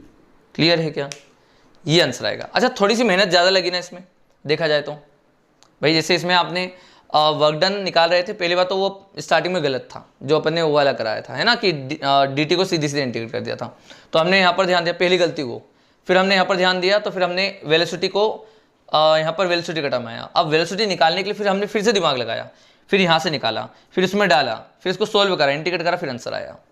अब इस चीज का एक और बहुत ही शॉर्टेस्ट मेथड है, मैं आपको बताने वाला हूँ आगे जाकर, ठीक है। तो अभी तो मैं आपको सोल्व कर देता हूँ एक एक करके, ठीक है, फिर मैं आपको लास्ट में इसका एकदम शॉर्टेस्ट मेथड बताऊंगा। क्लियर, पक्का। चलिए अब इसको देख लेते हैं एक बार। तो अब यहाँ पर क्या दिया है, velocity as a function of time. अब सुनो, velocity as a function of time दिया है, ठीक है ना। तो वर्क डन क्या होता है पहले ध्यान से समझो। सर वर्क डन होता है इंटीग्रेट एफ डी एक्स। बहुत अच्छे, तो पहले तो फोर्स चाहिए होगा, ठीक है। अब देखना यहाँ पर भी क्या हो रहा है, सर पहले तो हमको फोर्स चाहिए होगा, है ना। तो अब एक काम करते हैं, फोर्स निकालने के लिए आपको पहले एक्सेलरेशन निकालना होगा, तो एक्सेलरेशन होगा dv/dt, सही बात है। तो इसका डिफरेंशिएट करोगे तो 2 इंटू टी स्क्वायर का डिफरेंशिएट हो जाएगा 4t, तो ये हो जाएगा इसका 4t। क्लियर। अब इसमें मैं मास को मल्टीप्लाई कर दूंगा, तो बच्चे यहाँ पर हो जाएगा 8t इज फोर्स, क्योंकि मास है अपने पास 2 किलो, है ना, तो यहाँ पर अपने पास हो जाएगा फोर्स 8t, ठीक है। अब यहाँ पर हमको क्या करना पड़ेगा सर, बस अब वर्क डन में डाल दो, यहाँ पर फोर्स कितना है सर 8t, है ना। अब एफ dx, अब सर dx को मुझे बदलना है, तो मैंने आपको तरीका बताया क्या करना चाहिए, dt से डिवाइड मल्टीप्लाई कर दो और ये बन जाएगा वेलोसिटी। तो भैया इसमें वेलोसिटी की वैल्यू डाल देना, वेलोसिटी की वैल्यू उसने ऑलरेडी दे रखी थी, तो अब आप क्या करोगे, सीधी सीधी डाल देना, 8 बाहर आ जाएगा, t अंदर रहेगा, वेलोसिटी की value 2t square into dt, सीधी बात। अब अगर आप देखें तो 16 बाहर आ गया, t की पावर 3 की इंटीग्रेशन करना पड़ेगा, तो t की पावर 3 का इंटीग्रेशन हो जाएगा t की पावर 4/4, तो भैया t की पावर 4/4 और 4 से ये कटेगा, तो आंसर आएगा 4t स्क्वेयर, और लिमिट होगी 0 से कहाँ तक, 2 तक। तो अगर आप इसमें लिमिट डालें 0 से 2 तक, ठीक है, तो ये कितना हो रहा है एक बार देखो ना, ये t की पावर 4 था ना, तो t की पावर 4 था, तो भैया ये हो जाएगा 2 की पावर 4 मतलब 8, है ना, नहीं कितना हो जाएगा 16 ना। तो यहाँ पर भी गड़बड़ तो नहीं करी थी अपन ने, एक बार देख लेना, है ना। यहाँ पर अपने पास t की पावर 6 थी, तो ये वाला कटेगा 2 की पावर 6 और 2 की पावर 4, तो 2 की पावर 4 बचेगा, तो 2 की पावर 4 कितना हो जाएगा 16 होगा, ये भी है ना 16 जूल। तो यहाँ पर भी अपने पास सेम ही आ रहा है वैसे तो 16 जूल, ठीक है ना। यहाँ पर भी 2 की पावर 4 बच रही थी। क्लियर है ना, इतना क्लियर है ना, 16 जूल दोनों में आएगा, है ना अभी तो। बट हाँ, तरीका समझ में आ रहा है करना क्या होता है ना। फंक्शन आपको ध्यान से समझना है कि वर्क डन अपने पास इंटीग्रेट एफ dx होता है, एफ dx, ठीक है। तो अगर अपने पास dx है तो यहाँ पर भी अपने पास x की टर्म होना चाहिए, और अगर मान लो यहाँ पर t की टर्म है तो dx को dt बनाओ, ठीक है। और कैसे बनाना है, इस तरह से करना है, और फिर जो भी चीज़ें आपको रिक्वायरमेंट हो आप उसको निकालते जाओ, ठीक है। वो निकलते जाएंगे, आप बस दिमाग लगाते जाना, निकलती जाएंगी चीज़ें, है ना। इतनी भी टफ नहीं है चीज़ें, आसान है। और मैं इन दोनों का आपको शॉर्टेस्ट मेथड बताने वाला हूँ, इन तीनों का ही, तो आप उसकी चिंता मत करो। क्लियर। अब जल्दी से इसको देख लेते हैं फटाफट। अब velocity is a function of x दिया है, अब ये आसान है क्योंकि velocity is a function of x है, तो एक्सेलरेशन निकल जाएगा v dv/dx से, ठीक है। तो भैया v dv/dx करोगे तो ये हो जाएगा 3√ax, और dv/dx करोगे, इसका डिफरेंशिएट करोगे तो ये हो जाएगा 3 इंटू √x का 1/√x, है ना, तो 1/√x, और ये दोनों कट जाएगा तो आंसर हो जाएगा 9, ठीक है। तो भैया एक्सेलरेशन 9 आया है, तो फोर्स हो जाएगा मास इंटू एक्सेलरेशन मतलब 18, और जब फोर्स कांस्टेंट है, ठीक है ना, सही तो है ना, 3√x हो गया, और dv/dx बिल्कुल सही है। तो अब अगर हम बात करें किसका, नहीं √x का डिफरेंशिएशन हो जाएगा 1/2√x ना, तो ये हो जाएगा 9/2, ठीक है, 9/2, तो आंसर होगा फोर्स का 9, ठीक है। देख लेना, वो तो कैलकुलेशन है, तो फोर्स हो जाएगा 9। अब फोर्स तो कांस्टेंट आ गया, तो वर्क डन तो बड़ा आसानी से निकल जाएगा भैया, है ना, फोर्स इनटू डिस्प्लेसमेंट। तो आपको तो इसमें इंटीग्रेशन करने की कोई जरूरत भी नहीं है, आप तो सीधे सीधे बोल दो कि फोर्स इनटू डिस्प्लेसमेंट, और डिस्प्लेसमेंट कितना करना है 5 तक, तो आंसर हो जाएगा सीधे सीधे 45। सीधे सीधी बात है, इजी है ना। यहाँ पर कांस्टेंट आ गया। अच्छा अगर कांस्टेंट ना आता, एक्स के ऊपर वेरी करता, तो भी हम यहाँ पर इंटीग्रेट एफ फिक्स करते और एफ की वैल्यू डाल देते। क्लियर है क्या? तो देखो ये तो हुआ अपने पास जनरल मेथड। अब मैं आपको एक इसकी इजी मेथड बताता हूं, ध्यान से समझना, ठीक है बच्चों, ध्यान समझना। ये तो ठीक है, ये तो इसी तरह से होगा, वैसे भी इजी है, इससे ज़्यादा इजी क्या करोगे, ठीक है। अब मैं आपको इसका भी बता देता हूं। पहले तो देखो कभी भी आपके पास ऐसे फंक्शन दिखे ना, तो मैं आपको बोलूंगा कि आप इसके थ्रू जाओ।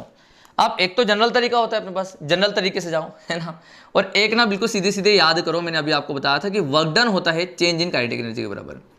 Work done is equal to work done by all the force is equal to change in kinetic energy, जो कि वर्क एनर्जी थ्योरम है, WET वर्क एनर्जी थ्योरम है, जो कि मैं लेक्चर 3 में बताऊंगा, अगले लेक्चर में। मतलब क्लियर है क्या? तो अब सुन लो, ये तो आपको क्लियर था ना, इसलिए मैंने आपको शुरुआत में बता दिया था पहले क्वेश्चन में, क्योंकि मुझे मालूम था कि यहाँ पर यूज होना है ना, तो मैंने आपको पहले से ही समझा दिया था कि ये चीज़ किससे आई है। इतना तो अपने को पल्ले पड़ गया था। अरे बोलो ना, अरे बोलो, पक्का ना? ये तो पल्ले पड़ गया था ना कि work done is equal to change in kinetic energy. हालांकि WET में मैं बता दूंगा, WET मतलब वर्क एनर्जी थ्योरम में, ठीक है। खैर अब अपन इसका यूज करते हैं यहाँ पर, ठीक है। तो वर्क डन निकालना है, तो आप या तो इस तरह से कर लो इंटीग्रेशन करते करते, या आप सीधे सीधे बोल दो कि चेंज इन काइनेटिक एनर्जी के बराबर होता है। तो इनिशियली इसमें तुम देखोगे कि काइनेटिक एनर्जी क्या थी, निकाल लो, फाइनल निकाल लो, मतलब हाफ m, है ना, v फाइनल का स्क्वायर माइनस इनिशियल का स्क्वायर। तो आप क्या बोलोगे, हाफ m v फाइनल का स्क्वायर माइनस v इनिशियल का स्क्वायर, ठीक है क्या? तो अब एक काम करते हैं, 2 ने 2 को मार दिया क्योंकि मास था, तो बस अपना आंसर हो जाएगा v का फाइनल का स्क्वायर माइनस v का इनिशियल का स्क्वायर। इतना करना है, आंसर खत्म, ठीक है। तो बस अपने को पहले तो वेलोसिटी निकाल लेना है बस। तो फोर्स से वेलोसिटी निकालो दोस्त, फोर्स से वेलोसिटी। तो वेलोसिटी अपन ने क्या निकाली थी, याद है क्या? देखो फोर्स से वेलोसिटी निकाली थी तो हमारे पास आया था t³/2। ये तो बड़ा आसान था, है ना, निकालना, ये तो बड़ा आसान था। वेलोसिटी बड़ी आसान थी, इंटीग्रेशन, इसको इंटीग्रेशन करने से मिल जाएगी। क्लियर है क्या इतना? अब सुनना, बताओ t इज इक्वल टू 0 में वेलोसिटी क्या थी, 0। t इज इक्वल टू 2 में वेलोसिटी क्या थी, तो बोलना 8। कितनी थी देखो एक बार, तो हो जाएगा 4। सही बात है क्या? अब बस हो गया, ये इनिशियल हो गई, ये फाइनल हो गई, तो फाइनल का स्क्वायर माइनस इनिशियल का स्क्वायर, फाइनल हो जाएगा 16, इनिशियल हो जाएगा 0, तो आंसर विल बी 16 जूल। खत्म हो गया। कितना सा, इतना सा पार्ट में, सिर्फ इतने से पार्ट में पूरा खत्म। इतना करना ही नहीं है ना, सीधी सीधी बात है कि वेलोसिटी आपको पहले तो इसको इंटीग्रेशन करके वेलोसिटी निकाला और इनिशियल फाइनल वेलोसिटी देखी और चेंज इन काइनेटिक एनर्जी की मदद से निकाल दिया मैंने आंसर। तो देखो चेंज इन काइनेटिक एनर्जी ज़्यादा आसान था यहाँ पर। अच्छा अब ना इसका अगले वाला क्वेश्चन देखना, वो और भी आसान लगने वाला है आप लोगों को। देखो अब देखो अगला वाला क्वेश्चन देखो ध्यान से। यहां पर तो वेलोसिटी ऑलरेडी दे दिया, बहुत ही बढ़िया, है ना। अब ये तो एक लाइन का भी नहीं बचा, क्यों? क्योंकि देखो चेंज इन काइनेटिक एनर्जी निकालना है, तो पहले एक काम करो, वेलोसिटी इनिशियल क्या हो जाएगी सर, t इक्वल टू 0 में 0, velocity final t equal to 2 में कितना होगा सर, t इक्वल टू 2 डालो इसमें, तो हो जाएगा कितना, 2 का स्क्वायर मतलब 4, 2 8, मतलब ये बन गया। पक्का? अब बस हाफ mv स्क्वायर कर दो, work done equal to half mv final का स्क्वायर, और इनिशियल तो 0 था, तो m कितना है 2 और फाइनल का स्क्वायर हो जाएगा 64। तो अब इन देखो सोल्व करोगे तो ये कितना आ जाएगा 64। देख लो भैया कुछ गड़बड़ तो नहीं हुई ना, वेलोसिटी आप t इक्वल टू 2 सेकंड डालोगे तो ये कितना हो जाएगा, ठीक है बिल्कुल सही है।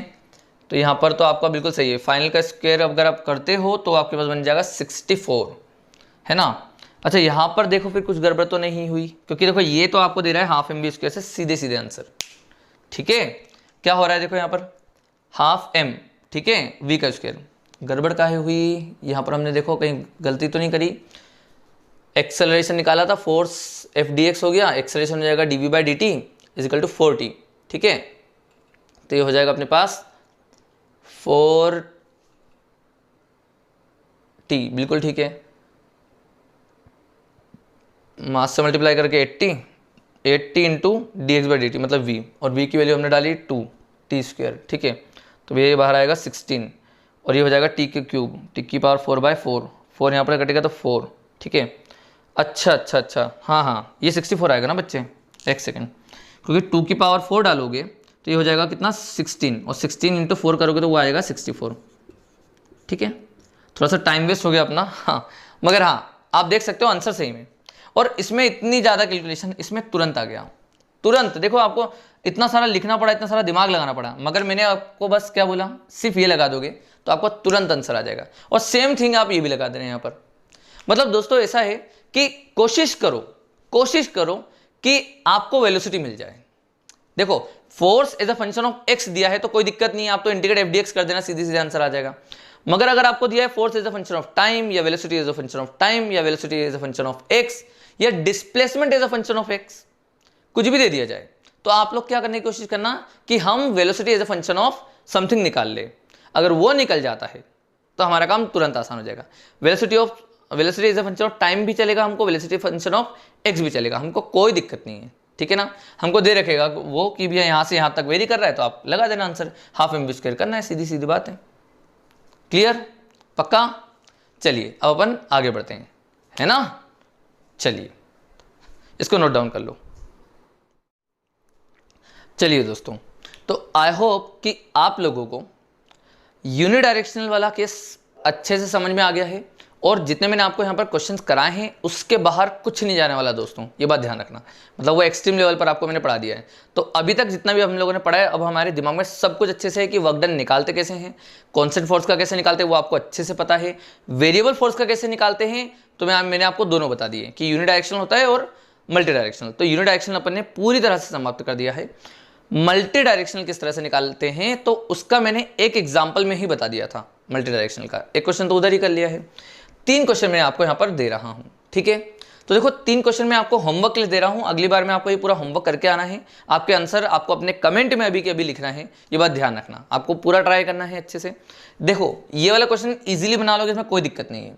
ठीक है, ऐसा क्वेश्चन आप जब ट्राई करने जाओगे तो देखो इसमें थोड़ा सा ये फंसोगे कि जब आप आई केप और जे केप है तो आपको लिखना पड़ेगा डी आर एलिमेंट, है ना। डी आर मतलब d x i cap, d y j cap, याद है ना। तो जे के पे तो डी वाई वाला मल्टीप्लाई होगा यहाँ पर, तो यहाँ पर बनेगा एक्स डी वाई। अब कहानी क्या हुई ना कि एक्स डी वाई बन रहा है, एक्स डी एक्स बनता तो अपन इंटीग्रेट कर देते, मगर ये एक्स डी वाई बन जाएगा।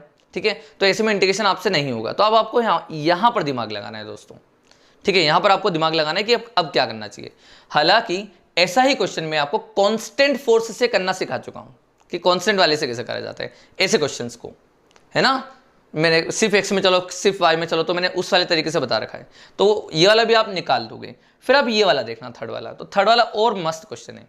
ठीक है, तो जहाँ यहाँ पर ये जो इन तरीके ऐसे जब क्वेश्चन मिलते हैं ना तो इनके लिए एक तरीका होता है, मैं आपको वो दिखा दूंगा।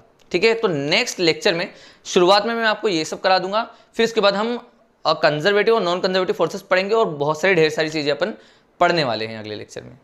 ठीक है, तो उसमें बहुत मज़ा आने वाला है। खैर बाकी जितना मैंने आप लोगों को पढ़ाया है वो भी बहुत ही अच्छा था कि वो मतलब आप ऐसा बोल सकते हो बहुत सारी चीज़ें मैंने कवर कर दी हैं। ठीक है, अब दोस्तों आपके होमवर्क की बात कर लेते हैं। तो क्योंकि अभी मैंने आपको बहुत सारे क्वेश्चन करा दिए हैं, वर्क डन निकालना कैसे है वो भी मैं आपको बता चुका हूँ, और मैंने सब जगह पर बीच बीच में आपको बार बार बोला है कि work done is equal to change in kinetic energy होती है। ये बात ध्यान रखना, मैंने आपको सब जगह पर बोला है कि work done is equal to change in kinetic energy. तो देखो ये चीज़ मैंने आपको बोला भी है कि ये वर्क एनर्जी थ्योरम है जो कि मैं आपको लेक्चर 3 में पढ़ाऊंगा। नो डाउट ये लेक्चर 3 में ही पढ़ेंगे अपन, मगर अगर आप लोगों को ये फॉर्मूला ही पता है ना तो सिर्फ फॉर्मूले के दम पर ही आप चाहे तो क्वेश्चन नंबर 1 से लेकर क्वेश्चन नंबर 30 से लेकर 40 तक, शायद 30-40 क्वेश्चन आप कर सकते हैं। बीच में कुछ थोड़े बहुत पावर वाले के क्वेश्चन आएंगे तो पावर वाला आप क्वेश्चन थोड़ा बहुत पढ़ के कर लेना हल्का फुल्का, या आप छोड़ भी सकते हो, कोई दिक्कत नहीं है। ठीक है, मगर हाँ आप HC वर्मा के लगभग क्वेश्चन नंबर 1 से लेकर क्वेश्चन नंबर 1 से लेकर क्वेश्चन नंबर 40 तक ट्राई करके आना। ठीक है, वैसे तो 50 तक भी कर सकते हो, मगर हाँ 40 क्वेश्चन आप लोगों का होमवर्क है, आप लोग करके आना। ठीक है, फिर जब लेक्चर नंबर 3 देख लो फिर वो 40 वापस से करना, तो आपका शायद एक भी डाउट ना आएगा। ठीक है, तो आई होप कि आप लोग बिल्कुल अच्छे से फॉलो करोगे इस पूरे इन सब क्वेश्चन को, अटेम्प्ट भी करोगे। ऐसे जो इक्वेशंस वाले क्वेश्चन हैं ये जेई में बहुत ज़्यादा पूछे जाते हैं, ये बात ध्यान रखना, और नीट में भी पूछे जा रहे हैं। ठीक है, तो इतना ध्यान रखना कि ऐसे क्वेश्चन कभी भी आए तो हम लोगों को करना है, छोड़ना नहीं है, क्योंकि बहुत आसान होता है। मैंने आपको सारे के सारे तरीके बता दिए हैं, और जरा सा इसका जो एक लास्ट तरीका है वो अगले लेक्चर में बता दूंगा। क्लियर है क्या? चलिए, तो आज का लेक्चर अपन यहीं पर समाप्त करते हैं दोस्तों, और लेक्चर अच्छा लगा हो तो बिल्कुल बताइएगा, ठीक है। तो थैंक यू।